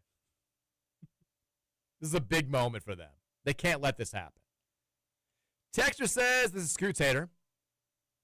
The Big X bosses tried their damnedest to ruin the vibes Friday and force the Brom Clunker game. But what do we say to the god of clunkers? Not today. Also, Mike, your dispute with that Bengals guy on Twitter over your exhibition game post was very funny because that guy's an imbecile. I don't even remember which one that was. But, yeah, there were some guys who were absolutely hilarious. Okay, so I thought about this as well. We did a terrible job, not entirely our fault, but we did a terrible job on Friday shaping the vibes, setting the vibes for the weekend. It was a weird radio show. The Comrex was acting up. We had to do it on Google Meet. I couldn't hear any of the audio, so we couldn't do our standard stuff. You weren't as involved as you would typically be because know, Matt's there, and we had one mic there. I'm choosing to view this as us winning despite all of that stuff. Basketball had to take it on the chin a little bit, but that was an exhibition game, so whatever. Football winning despite us not being able to be at our best on Friday is just a testament to what a team of destiny this is, Roman. It is. It is. That's what I'm going with. That's my story. I'm sticking to it. By the way, I pulled back in front of you in our pick'ems this week. You know why? 10 out of 10 week for your boy. You didn't miss a single one? Didn't miss a single one. We had 3 differences. I picked Ole Miss over Oklahoma correctly. I picked Cincy over Baylor, unfortunately, correctly. And I picked the Memphis upset over South Florida. 10 out of 10. That wouldn't surprise me. By the way, I hammered A&M against LSU. I did too. My play of the weekend. Felt pretty good. Got to withdraw some money over the weekend. Always a good feeling there. Bought a driver. Did you really? Yeah. Just like off Amazon. Okay. It'll be here Wednesday. I'll bring it in. Ooh, I'm excited. If John's listening, I'm going to spoil a surprise, but I got him some like little kid golf clubs today. That's a nice little gift. It's time to put the pressure on. He sees me hitting wiffle balls in the backyard all the time, and he's like, I want to hit it. And I'm like, it's kind of hard for you to swing an adult club, buddy. So we'll see if this actually makes him get out there and do something athletic. We'll figure it out. But yeah, 10 out of 10 this week. Boom. Pick them. Suck it, everybody. They've got guys that are out there playing at a higher level right now than they were at the beginning of the year. So, yeah, I mean, it's absolutely kind of a difficult spot for us. By the way, Miller Moss, 2 rushing touchdowns on Saturday. He became one of just 5 Louisville quarterbacks to rush for at least 6 touchdowns in a single season, joining Lamar Jackson, Malik Cunningham, Dave Ragone, and the famous Benny Russell from 1965. Wow. Who would have thought that going into the season, Miller Moss would be in the same rushing categories as Malik Cunningham, Lamar Jackson, and Dave Ragone? Not me. That's surprising. Yeah. The first touchdown, I was about to scream at him when he looked like he really didn't want to run it. Like he wanted to fall in and just have it happen. I was like, there's nobody there. Go. And he finally just took it in there. I was like, all right, there we go. And then got the sneak touchdown in, which I think Isaac Brown looked very pissed off about because they tried to reward him with the touchdown on the first play, and he got stopped. And then they were like, all right, we're going to the sneak. Sneak hadn't been stopped all year. And Isaac, should have gotten in. Should have gotten in on the first run. Is what it is. Texas Mike, I still remember John Ramsey dropping the news on air. Just found out yesterday that we'll be having a boy for our first child. Time really does fly. I think John dropped the with Virginia because when Mary got pregnant with John, I was not on the air at that time. It was after the Ramsey and Rutherford show had gotten pulled. But yeah, he dropped the news on. I also accidentally revealed to John the first time. I didn't realize I hadn't told him yet, and I said something about Mary being pregnant, and he was like, "You realize you hadn't told me yet?" I was like, "Oh, damn, let that slip." And it was like I told the one secret to the one person I can't tell it to. John did a good job at keeping the secret, though. I was proud of him. Let's take a break. When we come back, it's hour number 3. A couple things to kick off the hour with, and then we'll get back to the text line as well as making some predictions for the sports equinox night ahead of us. Back after this here on 1450 The Big X.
Don't you cry no more.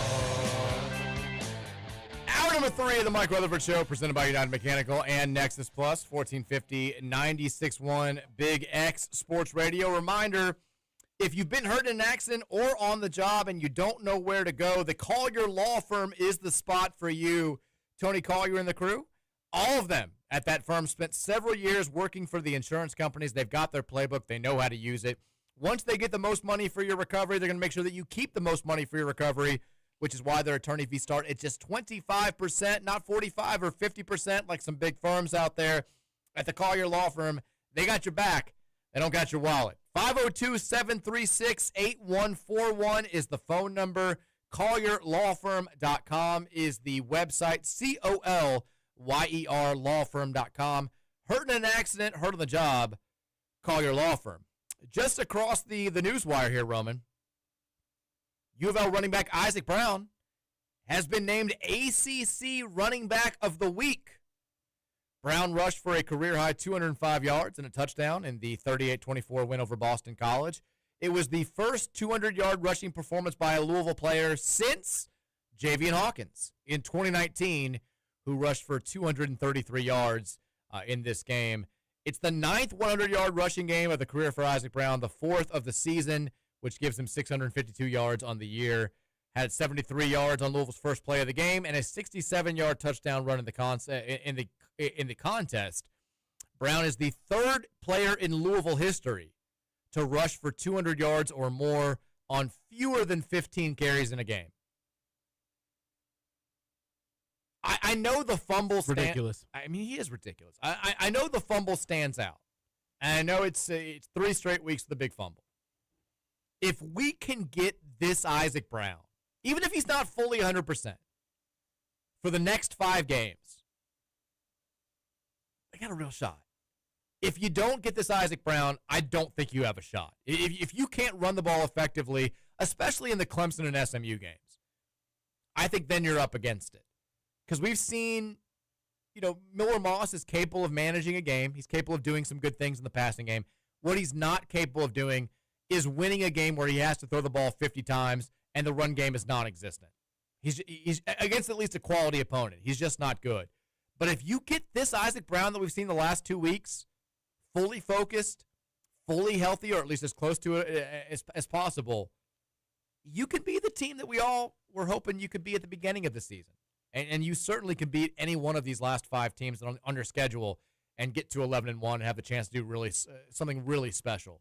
It's there for the taking, Roman. It is. You got to just continue to get better, though, Mike.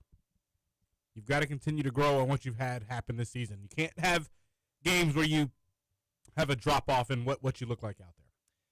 Chris Bell, who had 3 consecutive games with, 150 yards receiving or more, was not nearly as effective in this game. They didn't get. I don't think he had a catch in the first half. He ended up finishing with 4 catches for 49 yards.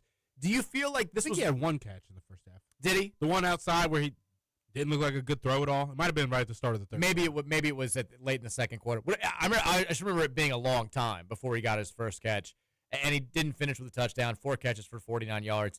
Do you think this was more the product of? This is Miller, or was it Boston College changing its game plan up and saying, we're not going to let you go out there and have 15 catches in this game? Well, they pressed up a lot, Mike, and I feel like Miller just wasn't looking his way.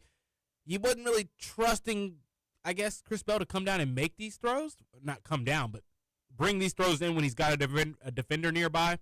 They weren't really giving many long routes. When you have a player like Chris Bell who's getting pressed, you've got to let him get the chance to beat the man one-on-one.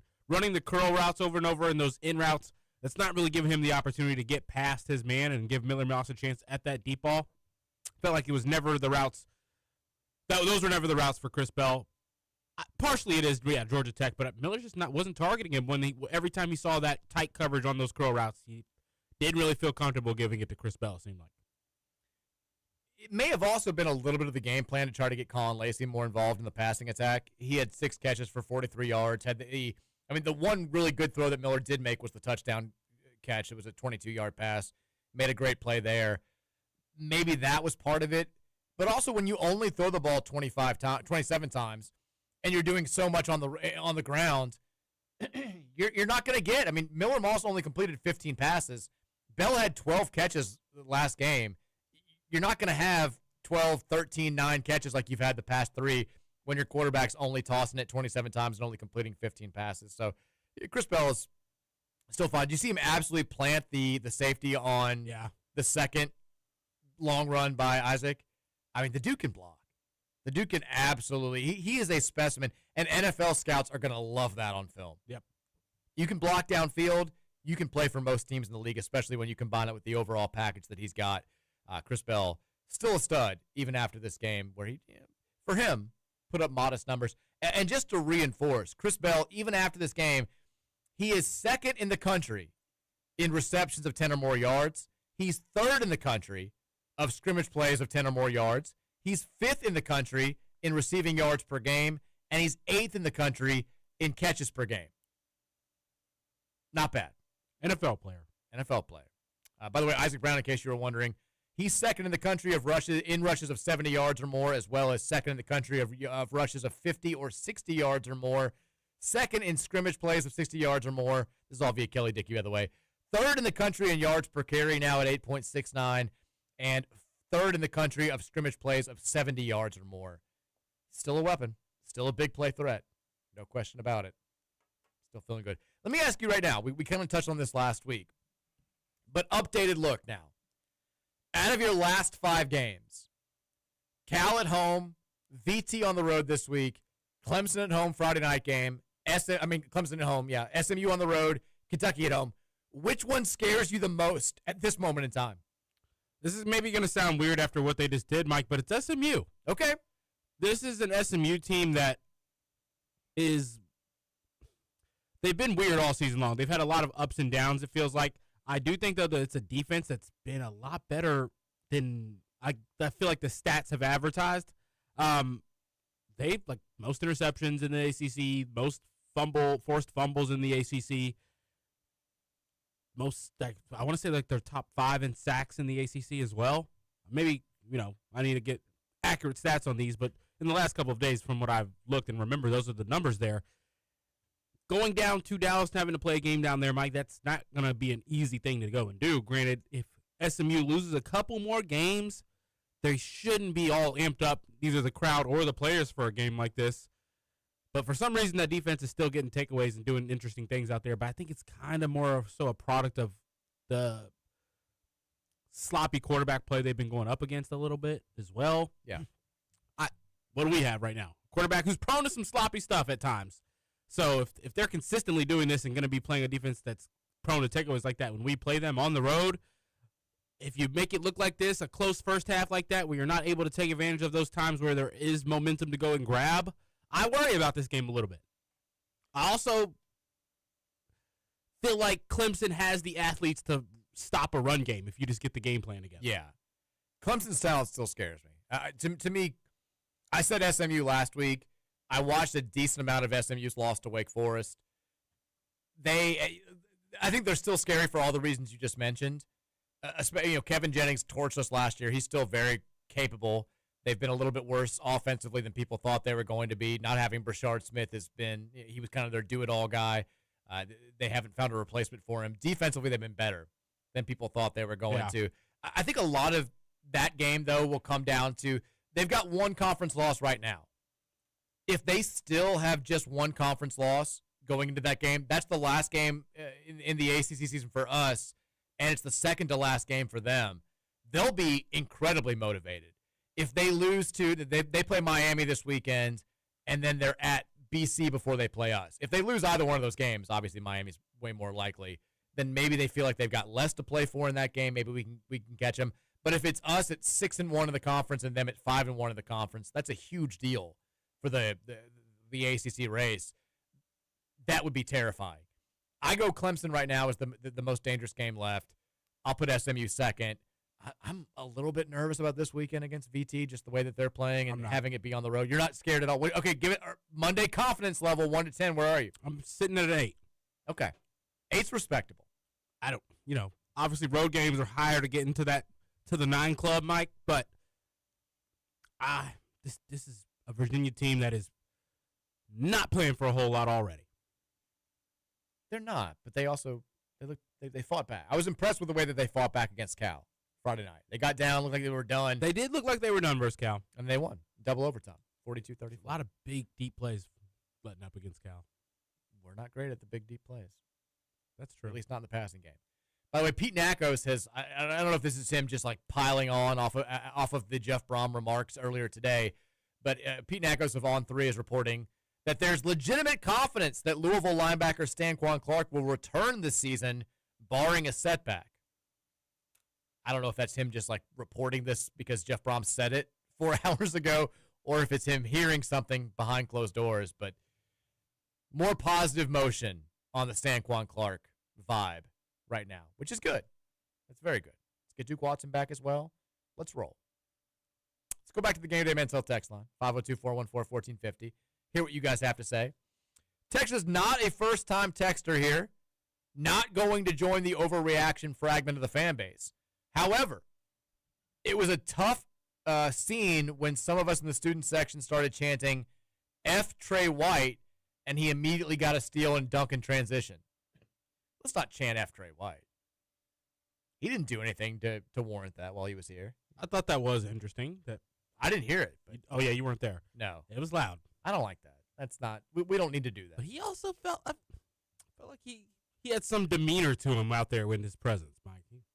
He played for Kenny Payne for a full season. You think he's not going to have bad feelings toward the University of Louisville? Go have bad feelings up in Arkansas then. I'd play the game with a switchblade in my pocket. You kidding me?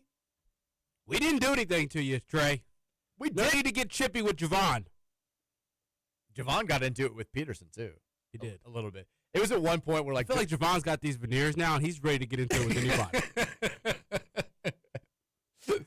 He's a different guy with the veneers out there now. He holds his head higher now, Mike. It's different. He's ready to show his teeth both literally and figuratively. Not just bumping Javon. Going to hear about it. I like that. Sextra says, Lazard guy here. What's up, Lazard guy? I don't care that Saturday was kind of ugly. The run game's getting back to what we thought it would be, and that's a huge plus for this team. I'm absolutely terrified of this Virginia Tech game, though. They've been playing significantly better after the coaching change. Oh, we need Drones to throw them things. Drones is still weak. He did look good in the second half and overtime. You know, he does it. They don't throw it. They know better, Mike. If you can force them to throw it, keep that run game at bay, Drones is not going to be able to win you games. Okay, now here's the thing. So Kyron Drones, you're right. They haven't been throwing. They've been throwing it much less. He runs it better now. Well, he's a great runner. They should have been doing this more at the beginning of the season. Especially, they should have beaten South Carolina if they had asked him to throw. But he only threw the ball 18 times against Cal. 21 the week before, 28 the week before that. Having said that, he has thrown an interception in 3 consecutive games. Threw one against Wake, one against GT, and then one against Cal. Give me the Kyron Drones, one of them things, alert level, 1 to 10. Where are we right now? Pretty high right now, Mike. Okay. Sitting at about a 7.8 out of 10 right now. It's very, very high on the thing meter. Now we're gonna have to put them in a position where they feel like they have to throw it more. Which is tough because after what I just saw from, what's his name? I've already forgotten it here. James, the kid we just saw? Grayson James. Grayson James. I mean, it felt like I was like an old man out there who didn't want to run, but was being forced to, and then was succeeding in doing so. Drones, if you give him the kind of lanes that James had, Mike, those will be 20 and 40-yard runs instead of 5 and 10. No question. Kyron Drones. But outside of that, 16 carries for 83 yards 2 weeks ago against Georgia Tech. 21 carries for 137 and 2 touchdowns this past week against Cal. They've let up 30-plus points in 3 straight games. This is going to be the game here that Isaac Brown, Duke Watson, Isaac Brown and Keywan Brown both get going again for a second consecutive game. We keep it simple for Miller Moss. Colin Lacey and Chris Bell take you home after the catch this game. Here's something else to watch for with regards to Drones' running ability. So this defense, they've given up 1 20-yard rush this entire season. 1. Drones has had at least 1 run of 25 yards or more in 5 of his team's 8 games so far this season. Who wins that battle? We have done a great job at limiting explosive plays, particularly in the run game, all season long. This will be a bigger task for this defense. I think he gets 1. Yeah, he's the best running quarterback that we faced so far this season. Jennings will be good. Drones isn't the thrower that Jennings is, but I think he's the best. He's the best athlete we're going to face at quarterback this entire season. Yeah. And if you can make him a thrower, which is the classic, like, make him a passer, it limits his effectiveness. Not very many quarterbacks that can run with that kind of elusiveness and strength. He's got a big arm. He just doesn't know where it's going half the time. The running backs have been cutting up on them a little bit. They have. So we should be able to do the same thing. Should be an Isaac game. Keep it rolling. Texture says, Mike, I have resigned myself to the fact that Jeff will just never blow a team out the way that he should. Bad teams aren't as bad as they used to be. They're not. I'll sign up for this, though. If the give is not blowing out teams that we should probably blow out, and the take is finding a way to beat teams that we're not supposed to beat, I'll take that exchange. I will, too. I'm fine with wins over Miami, but just okay wins over Boston College. Just keep winning. Just keep winning. Just find ways to win these games. He's been doing it for 3 years now. Most wins of any coach in the ACC over the past 3 years. Don't go to Florida. Florida fans think they're going to get him, by the way. A lot of talk about it I've seen. I don't think they're going to. Texas, I told you guys that we should have kept James Scott. Are we revisiting? No. Here's the thing. I mean, we were going to. James Scott was going to get $500,000 to play.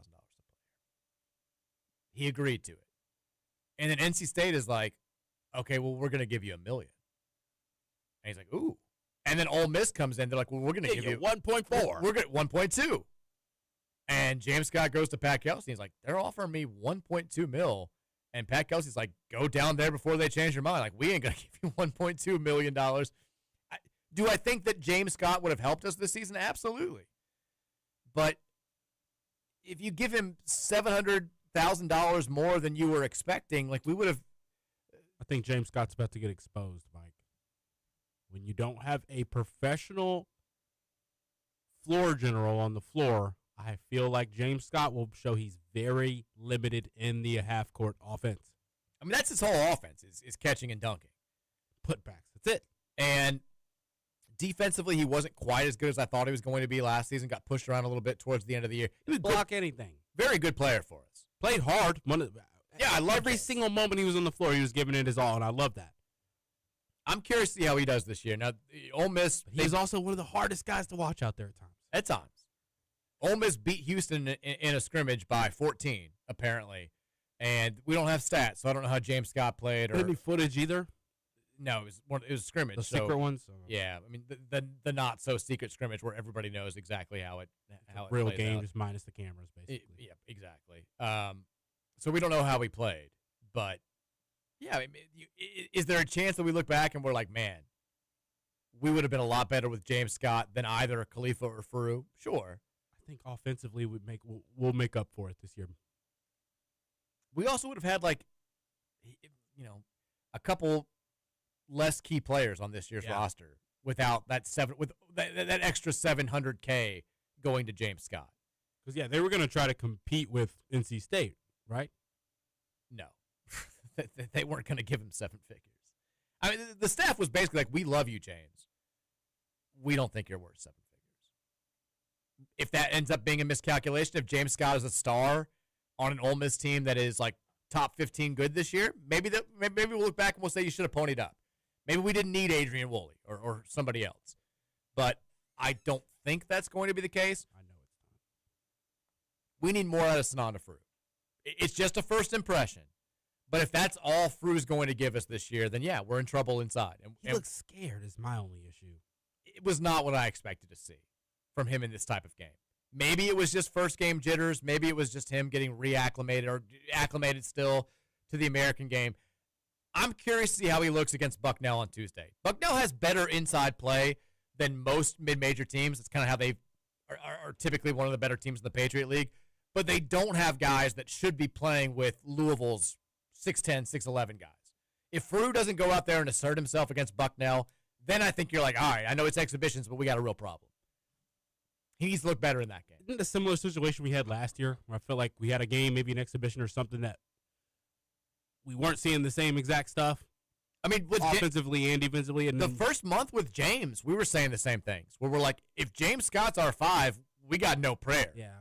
And then he stepped up when he had to. Kaysen, too. I felt like he started getting into the lane after those first couple of games. I think James also, he really benefited from knowing that he could play through some mistakes once guys got hurt. Yeah.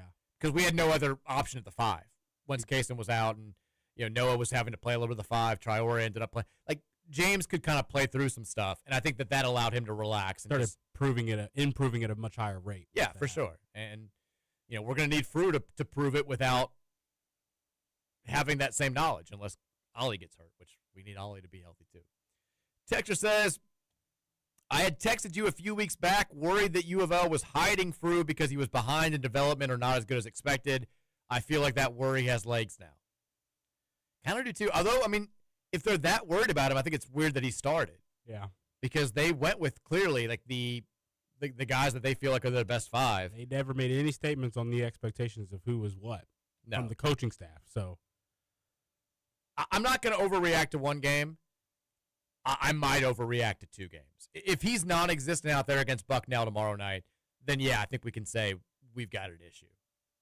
Khalifa will do what Ollie does. Like he'll be ridiculously gifted on the offensive end. He'll be very exciting, but slow on defense. They're slow on defense. He's not going to be a rim protector. He's not playing off the ground. He's also probably not going to play more than 22, 25 minutes a game for you.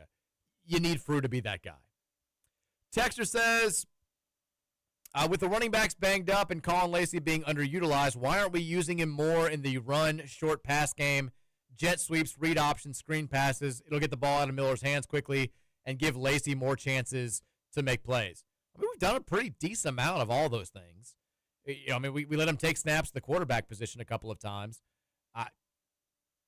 I don't know really how much else we can get him involved in the running game. He's been back there as a traditional running back as well. Took a couple snaps back there.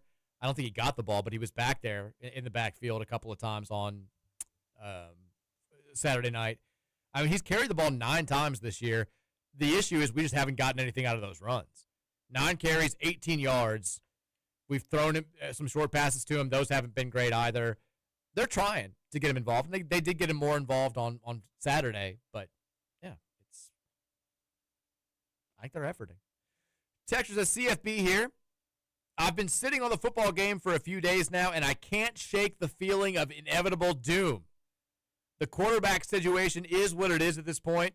I'm done complaining about it because it's not going to change or get better. What has me more worried is the realization that when Brom is the hunter, he's a top 10 coach in all of college football. There's no doubting that. But when he's the hunted, he's mid-level at best. I'm not sure what you do with that, but it makes it pretty hard to be a top team in the country when that's your reality.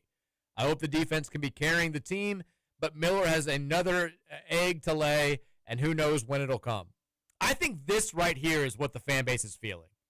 I don't think it's anger over the BC game and the way that the team performed. It's fear that there is an inevitable gross loss coming, and that there's nothing we can do to prevent it. We had lost our last 3 games. This is another Kelly Dickey stat. We had lost our last 3 games when playing as a ranked team before Saturday. If we had lost the Boston College game, we would have lost 4 consecutive games when playing as a top 25 team for the first time in program history. I don't know if that's Jeff Brom not having the ability to coach as the hunted, but it adds fuel to that argument for sure. I want to see more than one game, though, with us playing as a top 25 team against a squad that we're supposed to beat before I fully buy into it. I know it's not just a one-time deal. I know we've been dealing with it for a little bit the last couple of years, but I mean, we've also played some games as an unranked team where we were supposed to win by a lot. And I mean, basically every game we've played this year has been, hey, they should blow these guys out. And then it's way closer than when it's supposed to be. And they found a way to win outside of the Virginia game. So I don't know. I mean, I get what you're saying. I'm still not going to complain about winning at this point until they go out there and they actually drop a game that they're not supposed to. Besides Virginia, that's what I was going to say, Mike. In terms of like the with it being ranked teams, yeah, I can agree with the texter here. But outside of a couple of different conference teams, we're the hunted every single time we step out there more times than not. We definitely are now. Winning more times than not. So What do you think about the opening spread? Louisville minus 10.5 at VT this weekend. You think that's about right? No. Think it's too high? Too low. Okay. I think it should be like 11.5 or 12.5. I'm okay with it. I think it's about right. Also, if it were like 25 again, I'd be like, well, there's no way we're going to cover. If it gets above 2 touchdowns, I just assume we're not going to cover the spread at this point. I'm good with 10.5. What do we do if we go out there and we just win like 55-7? Then do we start talking about national championship? Depends on how it looks.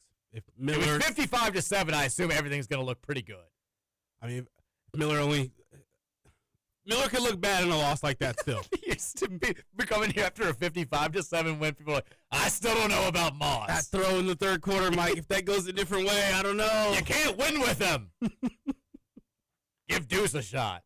Now, if he goes out there and throws for like 400 yards and we win by like 30 points. I would love to see that. Surely we're all feeling good after that. I'll also take Isaac going for like 250 and us winning by as long as we win by a decent amount. At this point, I'm like, win every game by 1. Just keep winning games. I need to know who the college football leader in interceptions is as a team right now and see how close we are to that. We've got 12. I want us to have the most in the league, in the country. I tell you what, I'll look it up during the break. We'll come back with that answer for you after the break. Keep it locked right here. Final segment of the show is up next. It's the Mike Rutherford Show on the Big X.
The 5 o'clock hour, last segment of the day on the Mike Rutherford Show, presented by United Mechanical, 1450, 96.1, Big X Sports Radio. Reminder, though, Monday's best day of the week on this station for U of L sports coverage.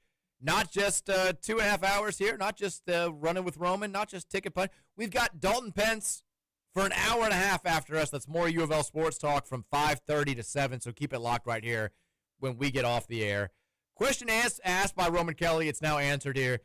Louisville's defense has picked off 12 passes this season. That is, in terms of interceptions per game, they're second in the country. 2.0 interceptions per game, just behind Maryland.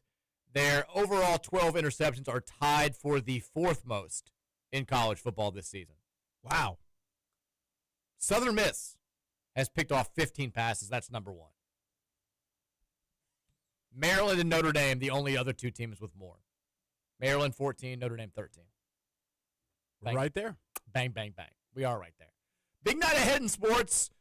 We mentioned it. Games in all four of the major American professional sports leagues. We'll talk about that at the end of the segment here, but want to make sure you have a chance to have your thoughts heard on the radio via the Game Day Men's Health text line at 502-414-1450. Big reaction on Monday, as always. Let's try to get to as many as we can. We're at like the 2:35 mark on the show on the text line, so we'll do our best. We're trying. Texter says, Mike, 2 items to bring up. The first one, my UK friend and his wife taught my daughter to say "Go Cats" a while ago, and I finally had it. So as a responsible parent, I put her in a legit timeout and told her we don't ever say that word. My wife thought I went too far, but you let that bleep go unpunished, things could blow up in your face. I refuse to have a child be a UK fan. I'm proud of what I did, and it worked. Second, Brom ended the letdown curse. How nervous are we about the CW curse while playing VT the day after Halloween? I feel like Halloween is this team's summer solstice where they play far above what they normally would. I don't like it. I don't like that we're playing a team with orange in their color either right after Halloween. I don't love the CW fact. There's a lot of bad juju going on right now, but there was some bad juju last week as well, and we found a way to win. You can't put your daughter in timeout for saying "Go Cats." Yes, you can. You can't do it. Yes, you can. That's something you bring up with your wife. Well, No. it's your friend and his wife. That's annoying that your friend would do that. Maybe that shouldn't be your friend. You can't put her in timeout. You can tell her we don't say "Go Cats," but you can't put her in timeout. My kids have very much gotten. They've got it down that we don't like the Cats. But the best part is, so my niece Audrey is very much. She's more into like the we're Go Cards people and not Go Cats people than my kids are. But so Mary's got two sisters. She's her mom is Laura, and then Mary's other sister Kaylee. She's a UK fan, and her husband's a UK fan. And when we had to tell my poor niece that like her aunt and her uncle are UK fans, she was like, you would have thought that we just told her that she is a murderer in her family. She's like, well, why? Like, it's like you have this such like straightforward concept as a kid of good and evil. Like, these are the good guys, these are the bad guys. And when you find out somebody that you love and view as very, very good aligns with something that you view as like bad, it just doesn't compute. And like watching her go through that process, I was like, it's like, we still love them. It's fine. It's not that big of a deal. We just don't love them as much. We do, yeah. They just can't come to our house when the teams play.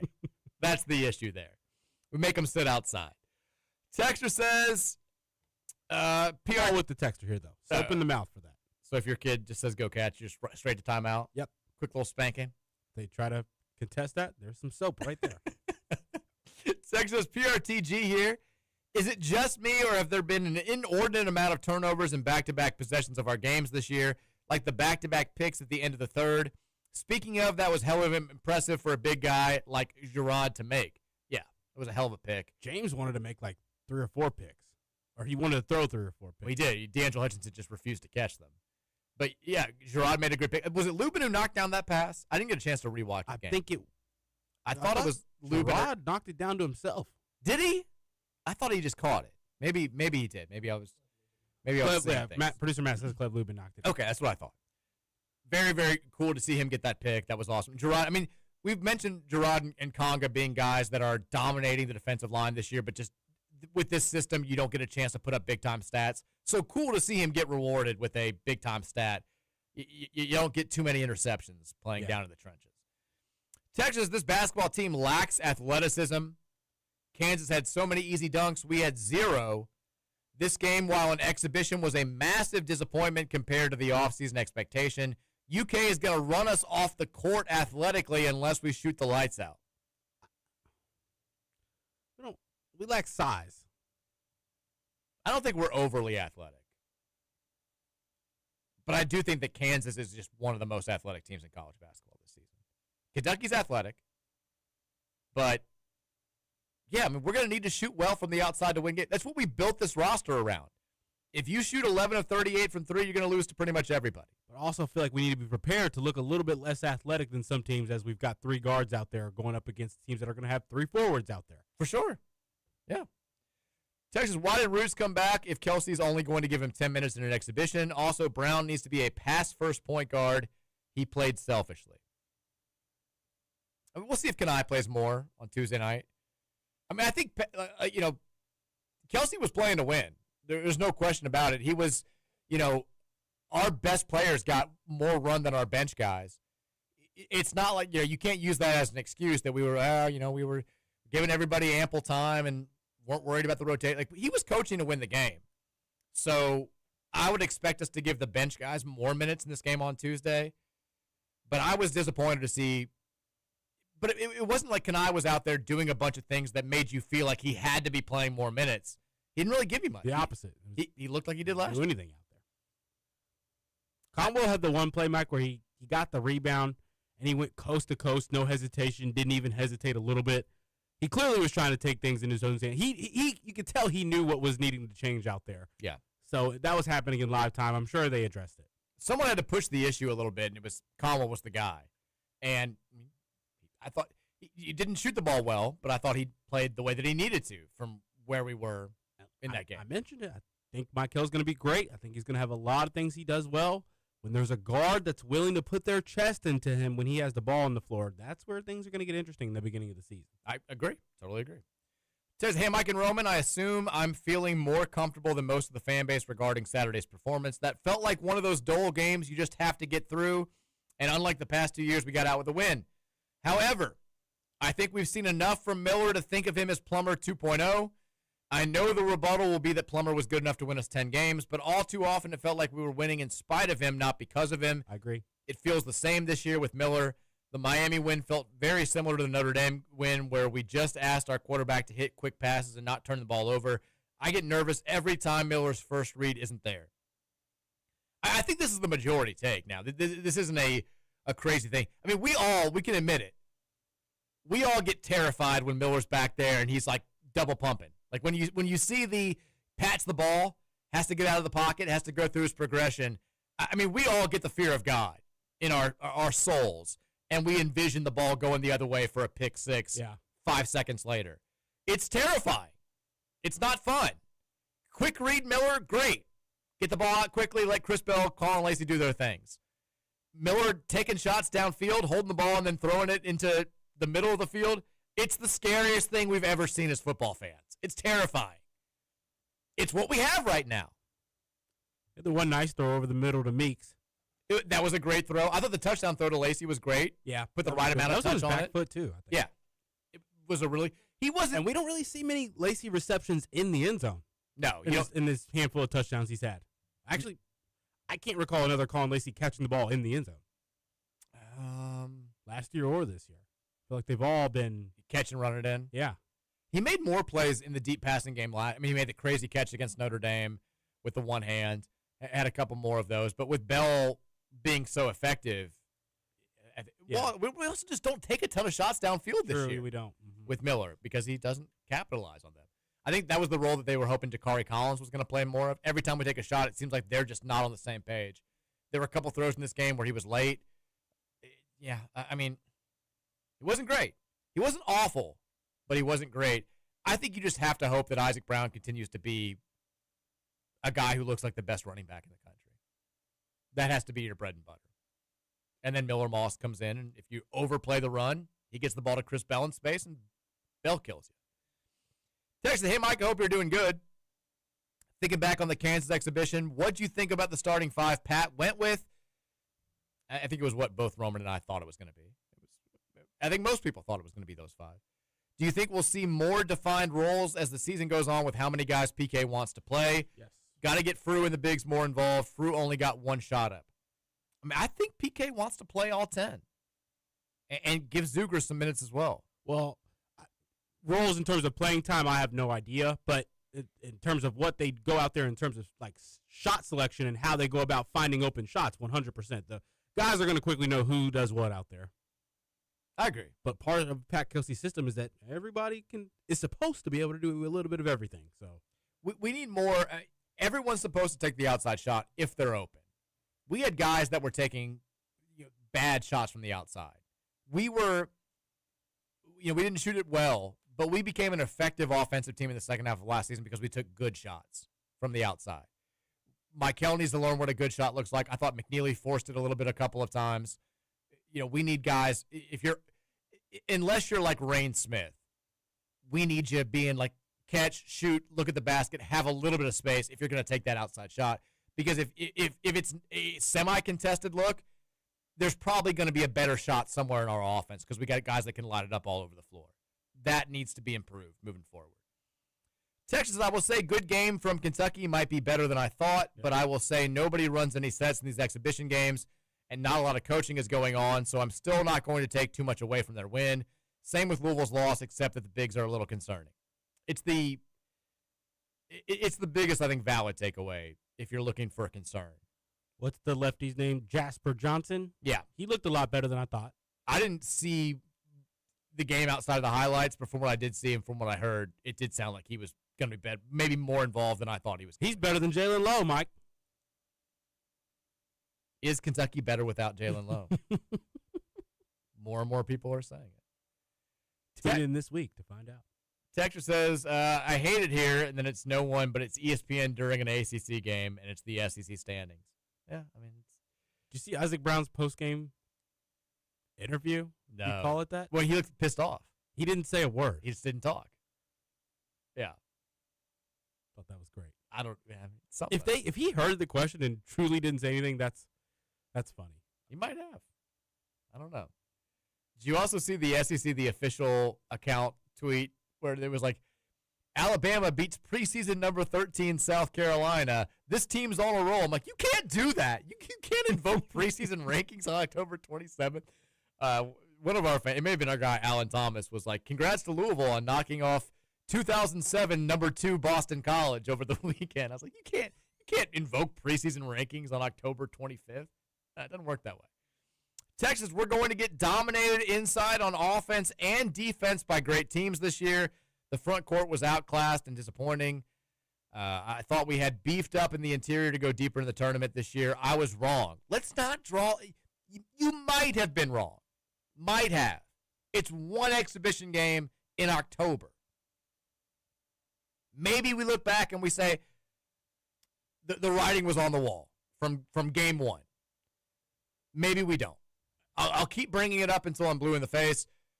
If the season had ended in December last year, we all would have said Terrence Edwards sucked, and he didn't belong at Louisville, and he couldn't play in the ACC. We all would have said Rain Smith wasn't a guy who could get it done at this level. Good little shooter, but can't play in the ACC. We would have been like, Chucky's good, but Yeah, the offense just isn't there to make him that type of player. We would have said the same stuff that we said about Noah Wadman at the end of the year. But besides that, we would have been wrong about a lot of guys that stepped up and took on different roles and really evolved throughout the course of the season. Let's everybody calm down. We all saw the same things. It doesn't mean that we're going to see them 2 weeks from now. Texture says, a couple things in the B-ball game. Not sure if you touched on it, but I really wanted to see more paint touches and thought Kanai should have gotten more run than he got personally. I'm curious. I mean, I think Kanai will get more run on Tuesday. It's a team that he should have. Like he'll be more athletic and bigger than just about every guy on Bucknell's team. He'll certainly be more athletic than all of them. He should be able to assert his will a little bit more in that game. If he doesn't, then I think you're staring down potentially another sophomore season like his freshman season. I think Kanai is going to be prone to probably shining in those games where it's a fast-paced game on both ends of the floor and a lot of transition play. In those games where it's kind of tough it out, half-court sets, trying to really get intricate sets going and get deep into shot clocks, he has to learn to utilize his skill the correct way still. Did you see the post game between Bill Self and Pat Kelsey? No.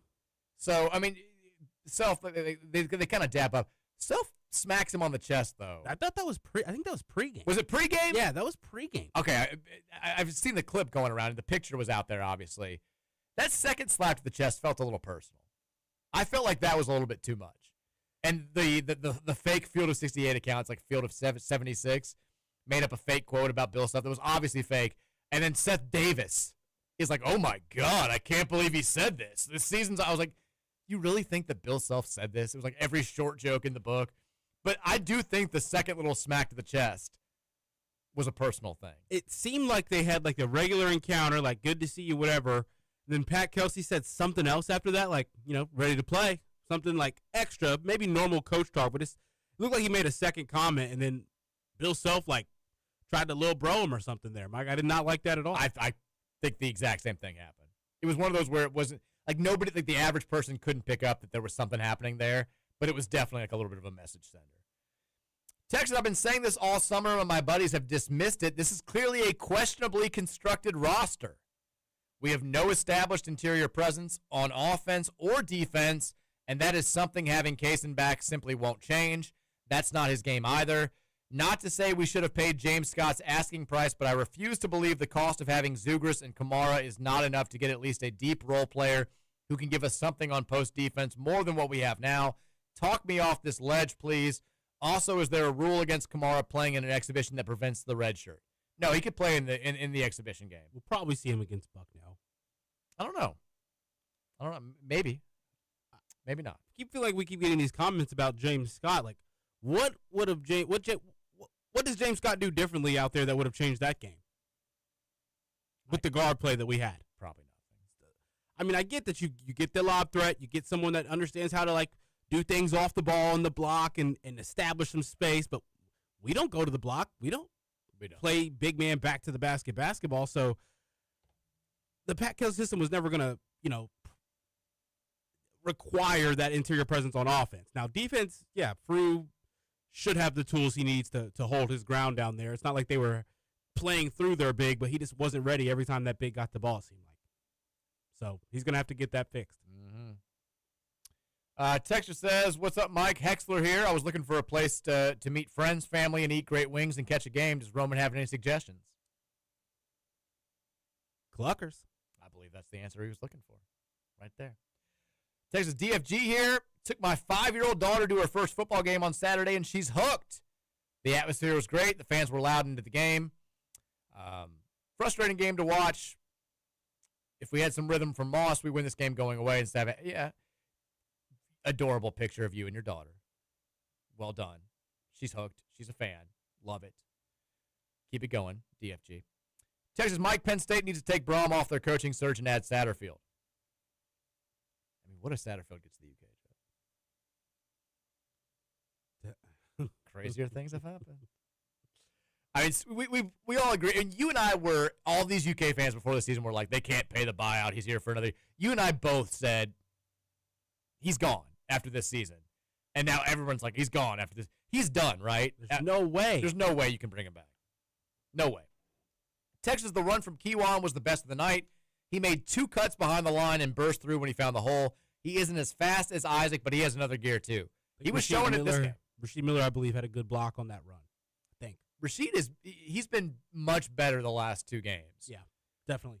Moose has had a couple of not great moments, but Rasheed Miller he's coming into his own. Texture says St. John's has an undersized team, but they didn't make it as an excuse, even as they lost to Michigan, who Patino is 0-3 against since the 2013 title. Stallworth, I can spot a Stallworth text a mile away. Knew it was you. Texture says you can't win big in college basketball with a European. Ollie Cleef is not fat anymore. Don't say that. We've got both, and neither were effective. You can absolutely win big in college basketball with European. Stallworth had a couple other texts. We don't have time. Okay. We're moving really fast. We have 1 million.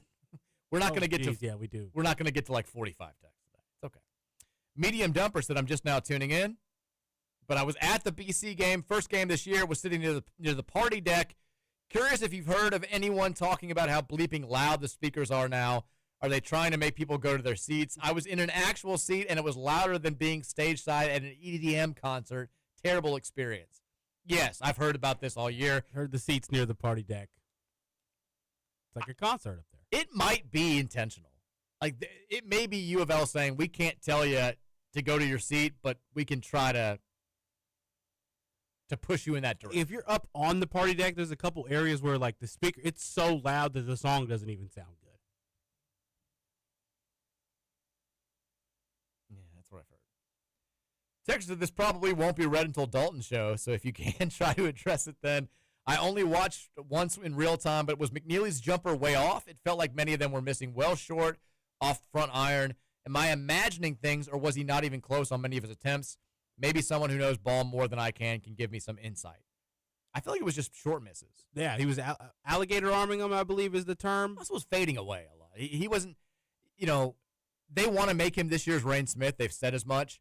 I don't know if that's his game, to take the off-balance, quick catch and shoot three. I was going to say, he was shooting too quick. Yeah. That's not really, he's a great shooter, but he's more of an in-rhythm guy. It's not like he has a slow release. Rain was just a freak. I mean, Rain had the Steph Curry catch, like very little follow-through, just get rid of it, and that's not exactly Isaac McNeely. My Bellarmine credential, all right. Shout out to my guy, Dalton Pence. Shout out D. Pence. D. Pence making it happen. Go catch a game. Love it. Let's get it done, Dougie D. Texas says, you have an excuse for everything your coach does and doesn't do. And your most recent text to our show was Miami by 24. So,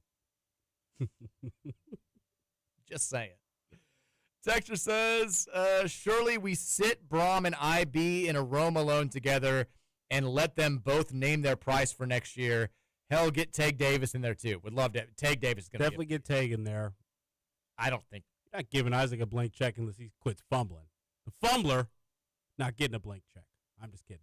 You definitely got to try to do whatever you can to bring them back, but the price that Isaac's probably going to command in the market, Mike, is going to be pretty hefty. We need to enjoy the month we have ahead with Isaac Brown. Yeah. And hopefully make it like 2 months ahead with Isaac Brown. Yeah, definitely. Texas, your boy Matt Jones said that he can no longer root for UK if they were to hire Dabo. Oh, God. Dabo at UK? He would definitely root for them. He'd be Dabo fan number one. I've always said that I couldn't hate UK more than I already do. This would be... Oh, if he turned them into a powerhouse? They're winning SEC championship. I don't care if he's winning, losing, or anything in between. You got Dabo coaching UK. My hatred's off the charts. I can't stand Dabo. Can't stand him. He's done. He's done here. Texas. Oh, we have, a million. I'm so sorry. I can't even say I'm sorry. If we just started off reading text, we still wouldn't have got through them the entire show today. It's Monday. STL Cody guy said the problem with the game Friday night was everybody was wearing dreads and they weren't wearing their froze. Remember when Chucky got rid of his dreads, how much better he played? Braids, maybe? Yeah. Do we need braids back? Do we need... Take the dreads out, the braids out? Go with the wild fro look? Chucky's hair was like his signature, you know? When he looked like a different person. Ryan wore braids last year. Yeah. Michael's his thing, too, so. Yeah. Texas, to be fair to Chris Bell, we only ran like 14 plays in the first half. It felt like we didn't have the ball at all. And Boston College ran they had it the entire second quarter. They did. At one point, I think they'd run 30 plays and we'd run 14, which was outrageous. All right, let's make some quick picks for the night ahead. We've got NFL Monday Night Football. Solid one tonight. Commanders on the road taking on the Chiefs. I said solid one. The Commanders bad. Defenses. And Jaden Daniels is banged up. Chiefs are a 10.5-point favorite at Arrowhead. They're rocking and rolling. Who you got? Give me the Chiefs, Mike. They're going to win. They're going to cover. Give me Kelsey's yards as well as a big big bet. I got the Chiefs winning and covering as well. And then we've got MLB World Series Game 3. First two games have been solid. Blue Jays at Dodgers. Scherzer versus Glasnow. 8 o'clock on Fox. Who you got? Give me the Blue Jays. Ooh, I like that. I think Scherzer's going to get lit up tonight. Dodgers take a 2-1 lead at Dodger Stadium. Make it happen. Dalton Pence is up next. More U of L sports talk for the next hour and a half. I'm back tomorrow at 2:30. I'll talk to you then. Go Cards. Go Cards. The Mike Rutherford Show was brought to you by United